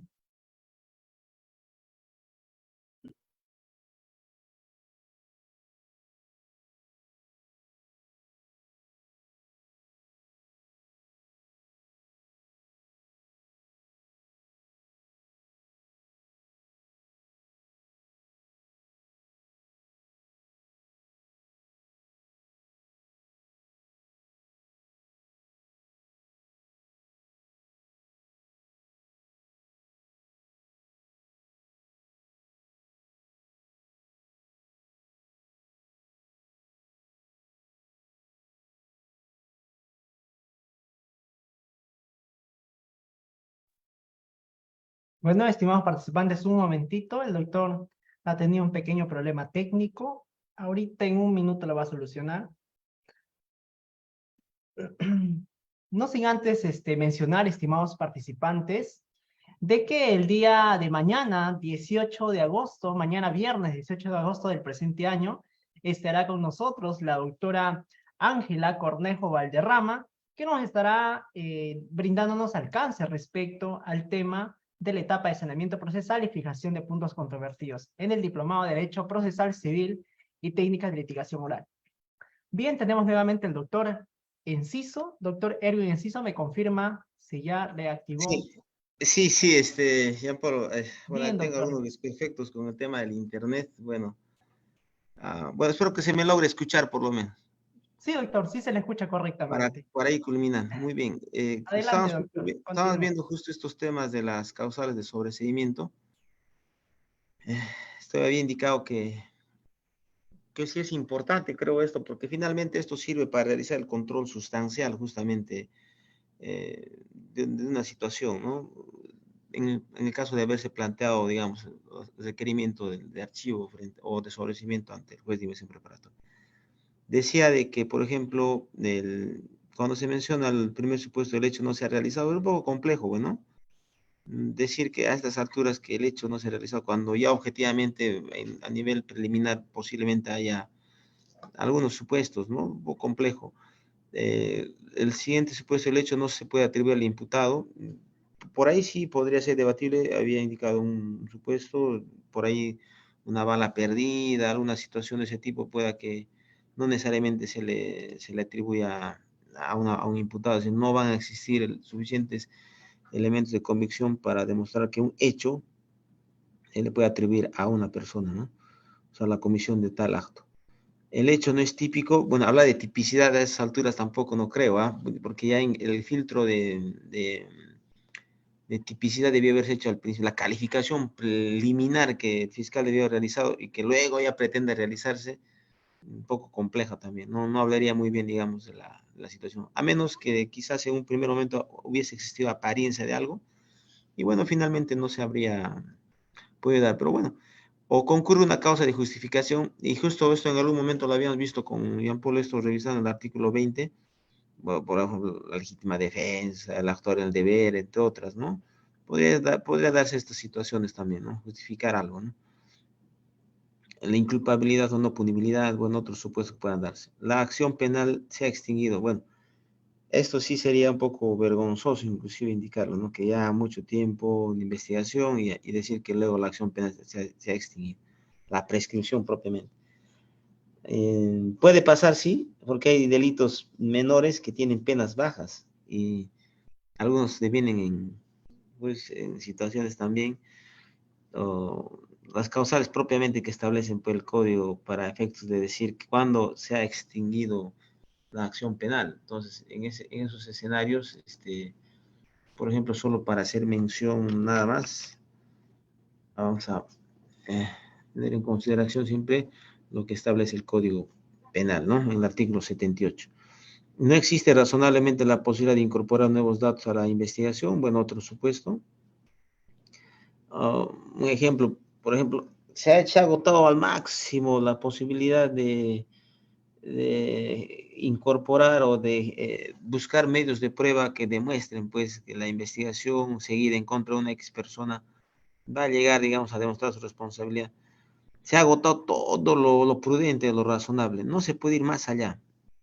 Entonces, no hay forma. Pues, ¿no? En este caso, seguramente, razonablemente no se puede incorporar más datos. Una causa 344.2, literal D, primer párrafo, y lo otro, y esto sí es interesante, no hay elementos de convicción suficientes para solicitar fundamentalmente el enjuiciamiento del imputado. Recordemos que todos, el fiscal, en todo caso, o las partes pueden invocar solo una causal de sobreseimiento, ¿no? En este caso, apuntar a uno, ¿no? Porque no pueden ser concurrentes todos. No puede decirse que el hecho no se ha realizado y luego decir, pues, que la acción penal se ha extinguido o entrar en contradicciones. No habría mucha logicidad, digamos, en cuanto a las causales del sobreseimiento, ¿no? O es uno o es lo otro, ¿no? Siguiente, por favor.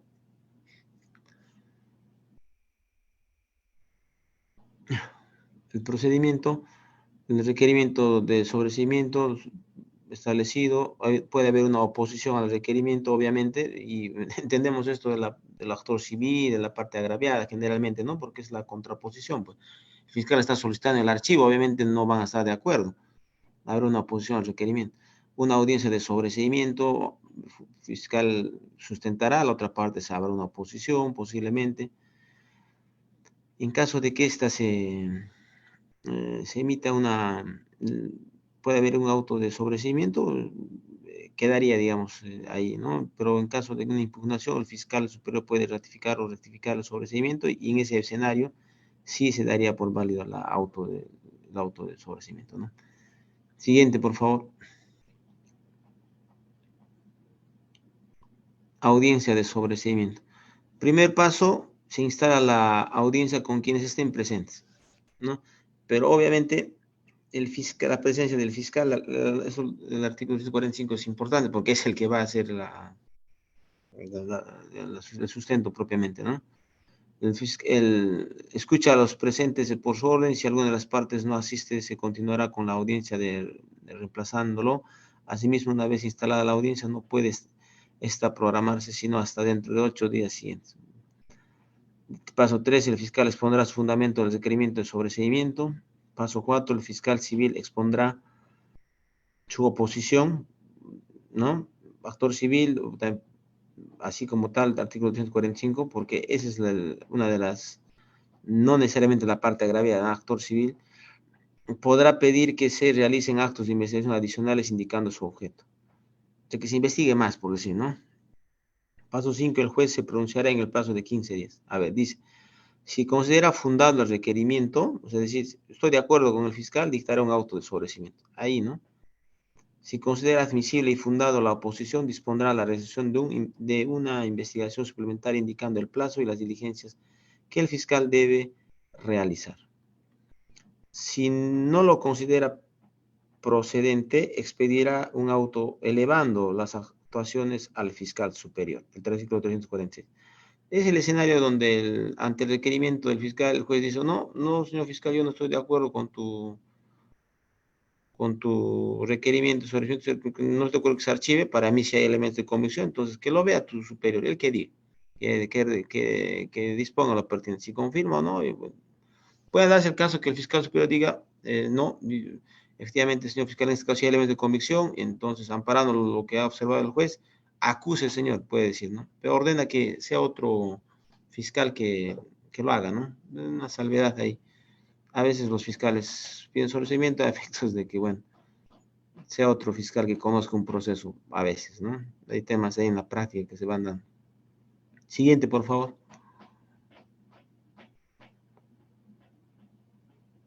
Efectos del autosobrecimiento, también lo habíamos mencionado en algún momento, el sobrecimiento tiene carácter definitivo, claro, cosa juzgada, lo habíamos mencionado, ¿no?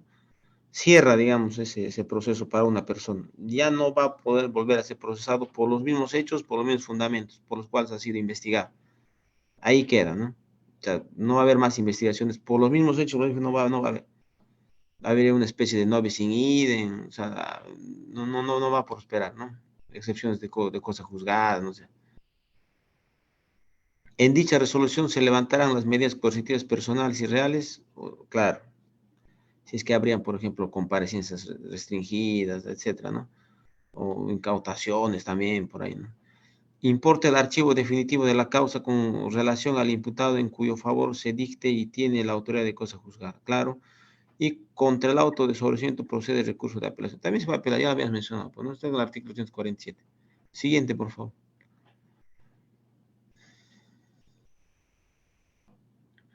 El auto de sobreseimiento. Y bueno, esto ya es, digamos, lo que el juez realiza, ¿no? Es un auto en caso de estar de acuerdo justamente con la petición o requerimiento que realiza el fiscal, ¿no? El fiscal dice, señor, yo lo sobreseo y el juez lo ampara y dice, efectivamente, señor fiscal, perfecto, tu sobreseimiento es fundado. Entonces emite un auto de sobreseimiento. ¿Qué debe contener? Ahí está, ¿no? Los datos personales del imputado, el artículo 347.1, literal A, la exposición del hecho objeto de la investigación preparatoria, por qué hecho se le ha investigado, los fundamentos de hecho y de derecho, la parte resolutiva con la indicación expresa de los efectos del sobreseimiento, artículo 340.1, literal D. Bueno, ahí están todos, digamos, lo necesario para que el auto de sobreseimiento tenga se cumpla con sus presupuestos, ¿no? Siguiente, por favor.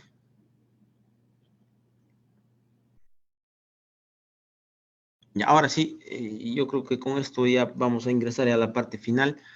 Ya, así como habíamos hablado del sobreseimiento, creo que es importante hablar de la acusación, ¿no? Creo, porque finalmente la acusación es, digamos, la consecuencia, luego de pasar el filtro para llegar a una etapa de enjuiciamiento, ¿no? De juzgamiento, ¿no? Propiamente, porque con el sobreseimiento se cierra la etapa, o sea, se queda archivado el proceso a nivel judicial, pero con la acusación continúa el proceso penal. Entonces, es importante, ¿no? Vayamos, siguiente diapositiva. ¿Qué es en sí la acusación?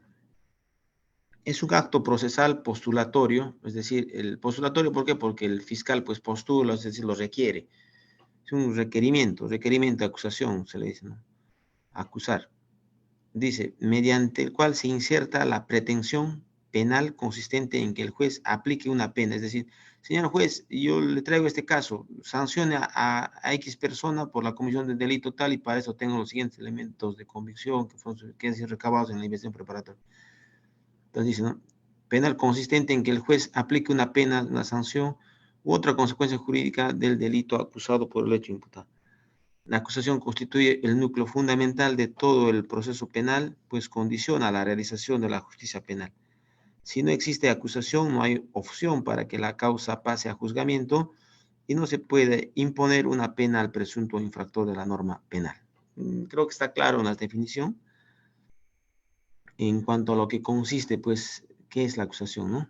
Siguiente diapositiva. ¿Qué contiene la acusación?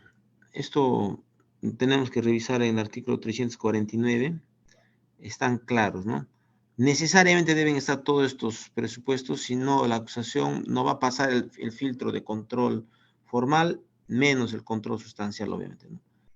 Y les voy a contarles un tema de casuística, un par de casos relacionados a esto, ¿no? Porque el control de acusación formal y sustancial es importante. Los datos que identifican al imputado. Acá tiene que estar claro. Obviamente, si desde el momento que uno ha formalizado en contra de una persona, era Juan Pérez Castro y al final identificada con DNI y tal, y resulta que Juan Pérez Castro tenía un homónimo, 3 o 100 homónimos en el Perú, y uno estaba yendo por uno equivocado.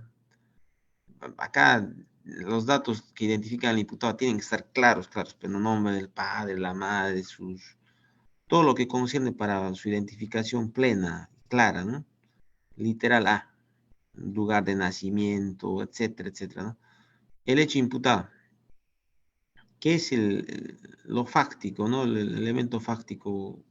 ¿Qué cosa ¿qué es qué es la acción o omisión que se le atribuye al imputado, ¿no? ¿Qué cosa ha hecho? ¿Qué es lo que ha realizado en agravio? ¿Qué bien jurídico qué situación, qué actuación ha realizado, ¿no?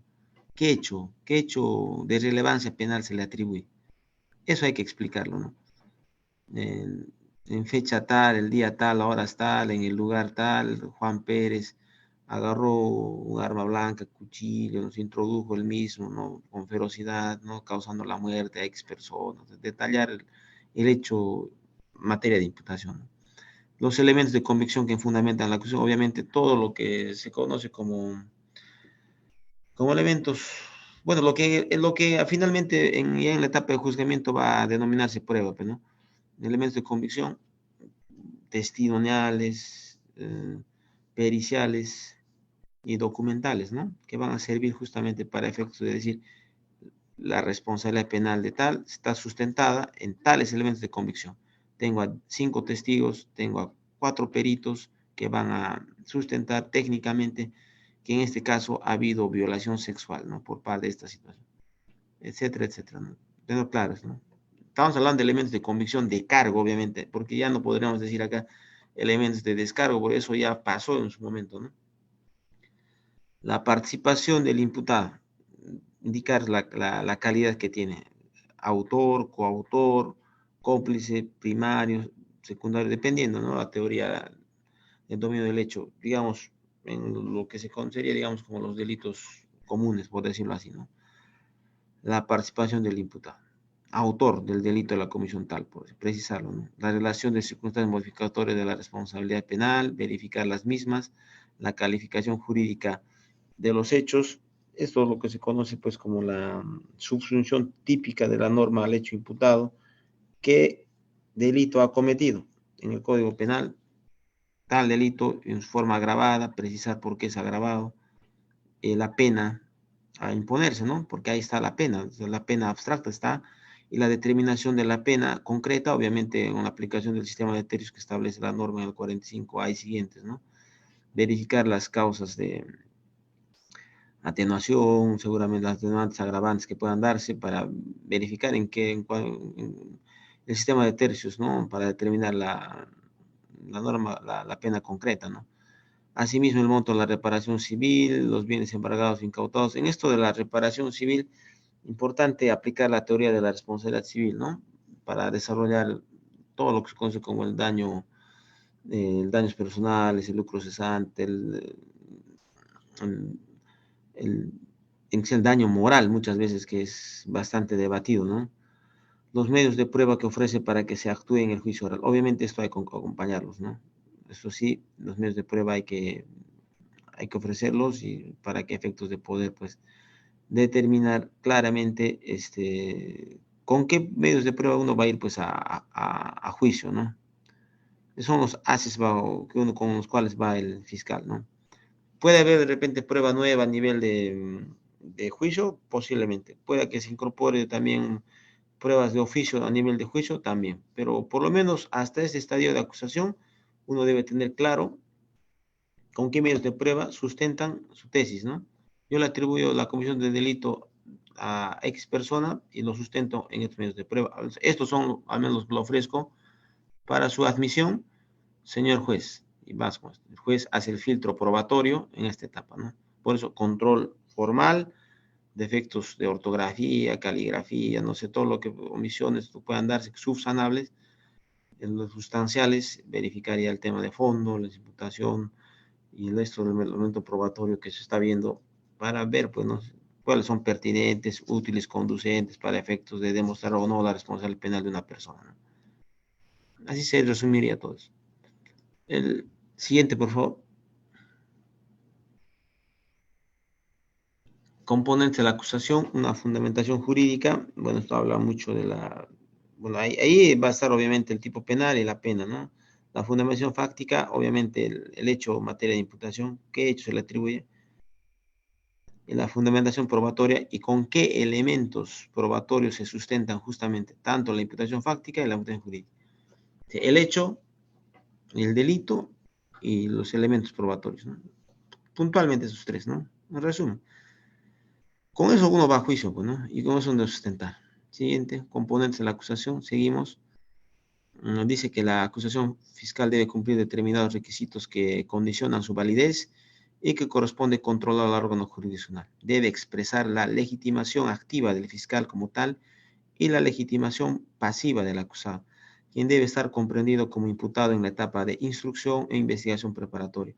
Por otro lado, desde la perspectiva objetiva, la acusación fiscal ha de respetar los requisitos objetivos requeridos a la causa de pedir, fundamentación fáctica, fundamentación jurídica y el petitum o petición de una concreta sanción penal. Claro, uno debe sustentar, obviamente, claramente qué pena concreta y por qué, ¿no? Porque recordemos que la pena abstracta, pues, establecida en el Código Penal para todos los tipos penales, habla entre no menor de tal hasta tal, ¿no? O sea, es una pena que oscila, es decir, no siempre va a ser la pena mínima ni la pena máxima establecida. Uno debe saber por qué está determinando una pena concreta para una persona.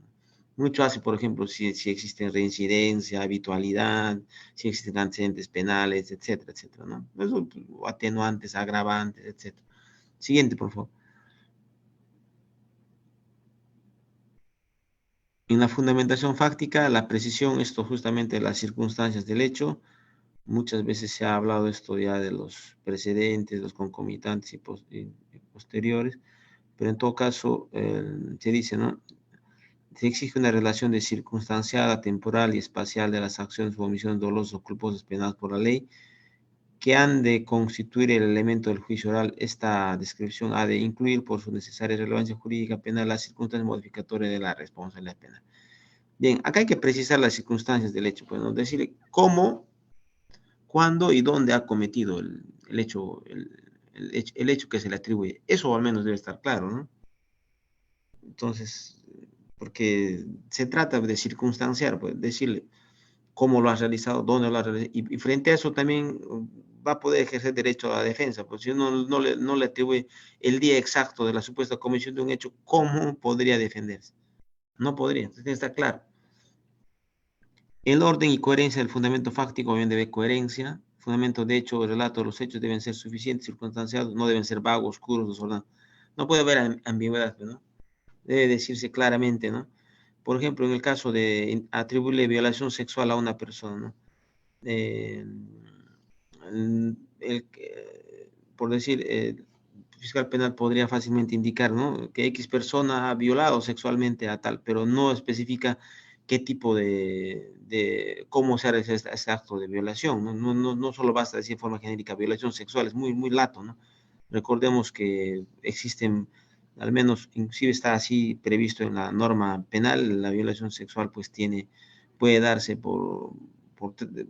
finalmente por diferentes formas, ¿no? No necesariamente puede ser producto de una violación sexual propiamente del miembro viril, en el caso de los varones. O sea, hay diferentes formas que deben estar específicamente detalladas, ¿no? Porque podría existir, no sé, temas inclusive hasta de, de modalidades que no están previstas. Objetos, por ejemplo, la utilización en casos de violación, ¿no? Si no se detalla con qué objeto se ha realizado el acto, la violación sexual, no, es oscuro, es ambiguo, seguramente eso no puede pasar, ¿no? Tiene que detallarse, ¿no? Claramente cómo se ha producido, con qué objeto, de qué forma. Al menos eso lo mínimo que debe establecerse. Igual forma los hechos de la investigación preparatoria. Bueno, esto es importante porque debe haber coherencia, bueno, un principio de concordancia en lo que se ha investigado y en lo que se está acusando, ¿no? Si no, pues investigamos formalmente investigación preparatoria por un hecho distinto y acusamos por otro hecho distinto, no habría congruencia. Entonces, esos escenarios no podrían plantearse. Tiene que existir necesariamente congruencia, ¿no? Siguiente, por favor. A fundamentación jurídica, se hace mención al título de imputación. Bueno, esto hablamos de la calificación jurídico-penal del hecho jurídico imputado. Debe incluir un título de imputación determinado, es decir, una calificación provisional del hecho punible objeto de instrucción. Este comprende la precisión de los elementos legales del hecho punible, indicación de la ley penal correspondiente con las normas que correspondan a referirse a la tipicidad, objetividad y subjetividad al grado del delito, a la forma de la autoría o de la participación. Esto está recogido de un acuerdo plenario número 6/2019. La tipificación de función, la tipificación debe estar definido en forma, debida forma, ¿no? Con mención del conjunto de circunstancias necesarias para la debida individualización fáctica y jurídica del hecho acusado. También recogido del acuerdo plenario 6/2009. Siguiente, por favor. Bueno, acá ya se habla de la fundamentación probatoria. Recordemos también que existe un control probatorio, es decir, los elementos de prueba que van a ser filtrados, o resultan ser útiles, pertinentes o conducentes para efectos de demostrar la responsabilidad penal de una persona. Ese filtro lo hace necesariamente el juez y también puede ser sometido pues, a oposición por parte de la parte que lo vea por conveniente. Debe describir el modo preciso, concreto y claro los hechos atribuidos al imputado con mención fundamental del resultado de las investigaciones. La acusación escrita contendrá la apreciación de las pruebas actuadas, la relación ordenada de los promotores y de aquellos que en su juicio no lo hayan sido. Bueno, es en forma genérica, ¿no? Los medios de prueba suficientes, los motivos suficientes para acusar han de ser de mayor entidad que los indicios necesarios para acordar el procesamiento de elementos de juicio o elementos de juicio reveladores, dice así el artículo 77 del Código de Procedimientos Penales. Bueno, está recogido en la anterior, pero recogiendo esto, precepto del artículo 135 del Código Procesal Penal. También tenerlo en consideración. Siguiente, por favor. Deberes y facultades del fiscal en relación a la acusación. Obviamente, dentro de los deberes, la acusación solamente debe sustentarse sobre la base de los hechos y las personas contenidos en la disposición de formalizaciones probatorias. Claro, no podríamos incorporar a personas que no han sido sometidas a investigación en la etapa de acusación. ¿Por qué? Porque estaríamos violentando netamente el debido proceso, pues, ¿no? Nunca me han investigado y termino siendo acusado directamente, un poco contraproducente, ¿no? No va, se atentaría directamente con el principio de congruencia procesal, ¿no? El fiscal debe indicar la medida de coerción suficiente dictada durante la probatoria. Claro, si, por ejemplo, alguien tiene, está con prisión preventiva, obviamente hay que precisar, ¿no? X procesado durante la etapa de preparatoria, está ingresando a esta etapa de filtro y posterior juzgamiento con una medida de coerción personal que es una prisión preventiva dictada por 9 meses, por decirlo. Hay que establecer qué facultades tiene. El fiscal podrá señalar alternativa o subsidiariamente las circunstancias de hecho que permitan calificar la conducta del imputado en un tipo penal distinto. Bueno, esto es lo que hago la calificación alternativa, ¿no? Por decir, el hecho es, a ver, un ejemplo, es violación sexual en grado de tentativa, pero por si acaso, de repente no es violación en grado de tentativa, entonces, como quiera que no ha habido todavía, digamos, la consumación del acto delictivo, del acto sexual, para que sea violación como tal consumada. Alternativamente planteo la tesis de decir que es un caso de tocamientos indebidos. ¿Por qué? Porque ha habido, digamos, un forcejeo, en todo caso, tocamientos indebidos con la mano, ¿no? De la agente del delito en agravio de la menor, que la tenía sometida en su cama, no sé, etcétera, etcétera. Entonces, hay situaciones que puedan darse, ¿no? Alternativamente. Entonces ya se sustentarán ambas en el estadio que correspondan, acorde a cómo van fluyendo los elementos de prueba que se tienen planteados justamente, ¿no? Y finalmente el fiscal tendrá que decidir necesariamente por una. Acabado ya la etapa de juzgamiento, solicitará una pena, como se dice, por un solo delito, ¿no? O sea, ya ha llegado a la convicción de que está el delito, ¿no? Y los jueces también sancionarán por el delito que vean por conveniente. El fiscal podrá solicitar la variación o que se impongan nuevas medidas de coerción. Bien, esto entendemos hasta antes, pues, de la etapa, de la conclusión de la etapa intermedia. Muy bien, siguiente.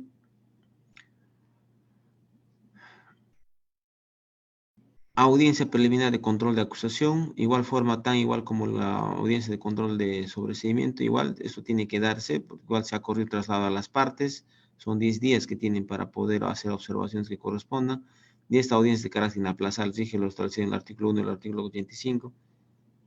Bueno, también hablar de plazos, dada la sobrecarga procesal, la realidad del sistema penal, no soy muy partidario, en todo caso, solo como mención nomás. Si la audiencia es suspendida, la siguiente sesión deberá realizarse en un plazo de no más de 8 días entre el requerimiento acusatorio y la emisión, que no puede transcurrir más de 40. Bueno, siguiente, por favor. El auto de enjuiciamiento se notificará al Ministerio Público y a los demás sujetos procesales. Se tendrá como válido el último domicilio señalado por las partes en la audiencia preliminar, empleándose para ello el medio más célere, ¿no?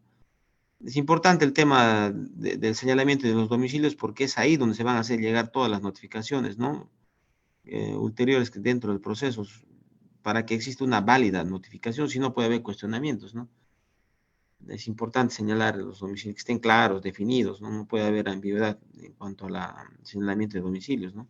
Tienen que estar, al menos en estos estadios ya tienen que estar. Se entiende que ya había un filtro previo, ¿no? Incluso el propio fiscal, en su deber de ser parte interesada, debió haber hecho constataciones, ¿no? De los domicilios, para efectos justo de determinar esto, ¿no? O finalmente, en caso de no encontrarse situaciones, proceder pues a lo que corresponda, ¿no? Lo que le establece el código, ¿no? Dentro de las 48 horas de notificación, el juez de la medida preparatoria hará llegar al juez penal que corresponda a dicha resolución. Bueno, así está en la norma procesal. Siguiente, por favor. De igual forma, los testigos y peritos serán citados directamente para la sesión que les corresponda. Bueno, en este caso, cuando uno ofrece a sus testigos y peritos, uno tiene el deber de coadyuvar. En el caso de la Fiscalía, al menos, deber de coadyuvar a efectos de que sus testigos asistan. Finalmente, uno es parte interesada, pues, ¿no? No espera que la citación necesariamente lo haga el juez a través de las instancias competentes, ¿no? Cuando existen emplazamientos al acusado, se hará bajo expresión de declaración contumaz en caso, pues, de haber sido notificado y no concurrir, ¿no? A una audiencia requerida. Entonces, se les requerirá, básicamente, se le declara contumaz. El Ministerio Público, ahí lo dice también, deberán coadyuvar en la localización y comparación de sus testigos y peritos, ¿no? Que han propuesto, porque finalmente cada uno es interesado. La audiencia se instalará, la audiencia de instalación de juicio es inaplazable, rige el numeral 1 del artículo 85. Bueno, así está establecido. Siguiente, por favor. Algunos aspectos. El artículo 351 del Código Procesal 2004, concurrencia del juez y de las partes. Cuando el abogado defensor del acusado injustificadamente es ausente de la audiencia, rige lo dispuesto en el nivel 1 y 3 del artículo, se le podrá excluir. Claro, se le excluye y se le cambia, se le pone un defensor de oficio en la práctica, ¿no? Ahora, los defensores de oficio están de huelga, no hay abogado. La salvedad que se ha dado, por ejemplo, es recurrir a los abogados del colegio de abogados, ¿no? Por ejemplo, a efectos de que puedan. O sea, la idea es que haya un abogado que defienda una causa, ¿no? No puede haber, no, un acusado no puede estar indefenso, ¿no? Siguiente, por favor. Procedimiento, igual forma, lo vamos a mencionar, se formula la acusación, esto está establecido en el artículo 249, se corre traslado de la acusación a las demás partes, esto en el artículo 350, las partes podrán observar la acusación, igual forma, 10 días tienen para hacerlo, no lo hacen, precluye simplemente esta oportunidad, o sea, irán pues sin armas al juzgamiento, ¿no? Es muy importante esto de los plazos, ¿no? Al menos este plazo de los 10 días es importante. Al fiscal todavía se le permite subsanar, corregir, inclusive presentar algunos medios probatorios. Difícilmente a las partes, es una experiencia así. Tendrían que presentarlo como prueba nueva, no sé, pero ya después en otro estadio, y a veces eso también sometido al criterio del juez, del juzgamiento, ya no al juez de investigación preparatoria, es muy distinto, ¿no? Otro, juez señala fecha y hora para realizar la audiencia de 5 a 20 días y culmina la audiencia a resolver el auto de enjuiciamiento. Siguiente, por favor. Vamos avanzando, actuación de las partes. Y bueno, ya, ahora con esto sí concluimos. El autoenjuiciamiento, siguiente. Los requisitos propiamente del autoenjuiciamiento se entiende una vez ya filtrado la acusación, pasado el control formal, sustancial y el control probatorio, ya se emite pues un autoenjuiciamiento por el juez de investigación preparatoria que dice, no, esta acusación está muy bien, ya está saneada, puede pasar con todas estas correcciones. La etapa de juzgamiento se ha precisado lo siguiente, el nombre de los imputados, de los agraviados, siempre que este último supuesto hayan podido ser identificados. El delito y los delitos en materia de acusación con indicación del texto legal y si hubiese planteado las tipificaciones alternativas o subsidiarias. Asimismo, deberá precisar los medios de prueba admitidos y, de ser el caso, el ámbito de las convenciones probatorias. Asimismo, la indicación de las partes constitutivas en la causa y el orden de la remisión de los actuados al juez encargado. Al menos todo eso debe estar mínimamente. Artículo 353 del nuevo Código Procesal Penal. Siguiente. Características del auto de enjuiciamiento. Esto solamente la vamos a mencionar. Ya se tienen ahí algunas que se han visualizado. Bueno, este es el auto cierra la posibilidad de que ingresen nuevas partes al proceso, clausura la posibilidad de que se ingrese nuevo material fáctico, es decir, no más hechos. Dicha resolución no es recurrible. Esto de que no es recurrible, bueno, ahí formalmente está así, pero a nivel constitucional podría declararse eventualmente la nulidad, ¿no? Pero tendría que haber una afectación al debido proceso, algo, una situación especial. Al menos hay una jurisprudencia al respecto, en un momento ya lo habíamos planteado, pero formalmente no es recurrible, o sea, está tal como está, así sale, ¿no? Auto de enjuiciamiento. Siguiente. Notificación, bueno, el tema de notificaciones siempre nos ha traído problemas, los domicilios, al menos en la RENIEC pues no tiene claro los domicilios, esto genera un problema al sistema. El auto de enjuiciamiento se notifica al Ministerio Público, además, dentro de las 48 horas de notificación, el juez de la emisión probatoria hará llegar al juez penal corresponde a dicha resolución. Bueno, una vez, entiende, recaba los cargos, ¿no? De notificación. ¿Cuándo llegarán los cargos? ¿Cuándo se notificará? Bueno, siguiente. Elementos del auto de citación a juicio. Bueno, esto ya es otra etapa porque ya correspondería ingresar ya a la etapa de juzgamiento propiamente, ¿no? Pero lo vamos a mencionar ligeramente. En sede de juzgamiento, fecha de realización del juicio oral, no el juzgamiento penal si corresponde a un juzgado unipersonal o a un juzgado pues de colegiado, ¿no? Bueno, yo creo que hasta acá, Jean Paul, ya nos estamos cumpliendo creo con al menos con lo que es la etapa de intermedia, que era creo nuestro tema principal, y en todo caso espero haber sido un poco servido de algo con esta exposición. Gracias, Jean Paul. Muchísimas gracias, estimado ponente, por su magistral exposición el día de hoy, con su disertación por el tema de el auto de enjuiciamiento, la etapa intermedia dentro del proceso penal. Efectivamente, doctor, como usted lo ha mencionado, y es en efecto que la etapa intermedia del proceso penal, lógicamente, se inicia con una disposición de conclusión de la investigación preparatoria, ¿no? Una vez dispuesta la conclusión de la investigación preparatoria, como usted mismo lo ha explicado, el fiscal tiene la posibilidad de plantear dentro del plazo de 15 días en delitos comunes o en 30 días en delitos de criminalidad organizada su requerimiento respectivo, el requerimiento de acusación o requerimiento de sobreseimiento. Requerimiento de acusación cuando considera que efectivamente el hecho delictivo sí constituye delito, si ha individualizado específicamente a un autor del delito que se le investiga, y lógicamente existen suficientes elementos de convicción para solicitar fundadamente el enjuiciamiento del imputado. Caso contrario, si no existen esos requisitos, se podría solicitar un requerimiento de sobreseimiento. Y para nuestros amigos que están en la plataforma de Facebook, ustedes se preguntarán, ¿qué es un sobreseimiento? El requerimiento de sobreseimiento se presenta cuando se considera, ¿no?, a criterio del fiscal a cargo de la investigación preparatoria. Él puede presentar su requerimiento de sobreseimiento cuando considera que el hecho no constituye delito o que no existen suficientes elementos de convicción para solicitar fundadamente el enjuiciamiento de un determinado ciudadano a quien se le acusa la comisión de un determinado hecho delictivo.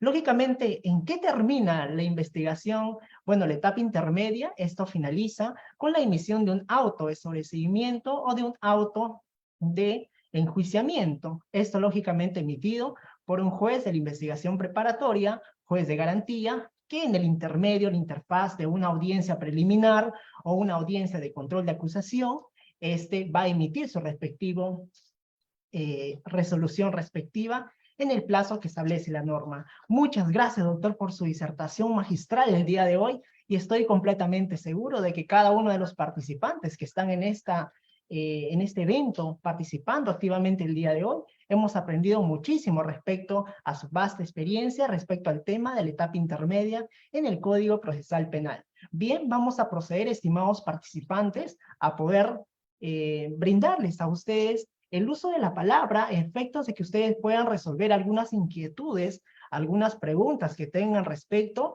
a este tema de la etapa intermedia. Ustedes hacen la seña de una manito arriba en esta plataforma de Zoom para proceder a cederles el uso de la palabra y así puedan preguntarle una pregunta a nuestro magistral ponente el día de hoy.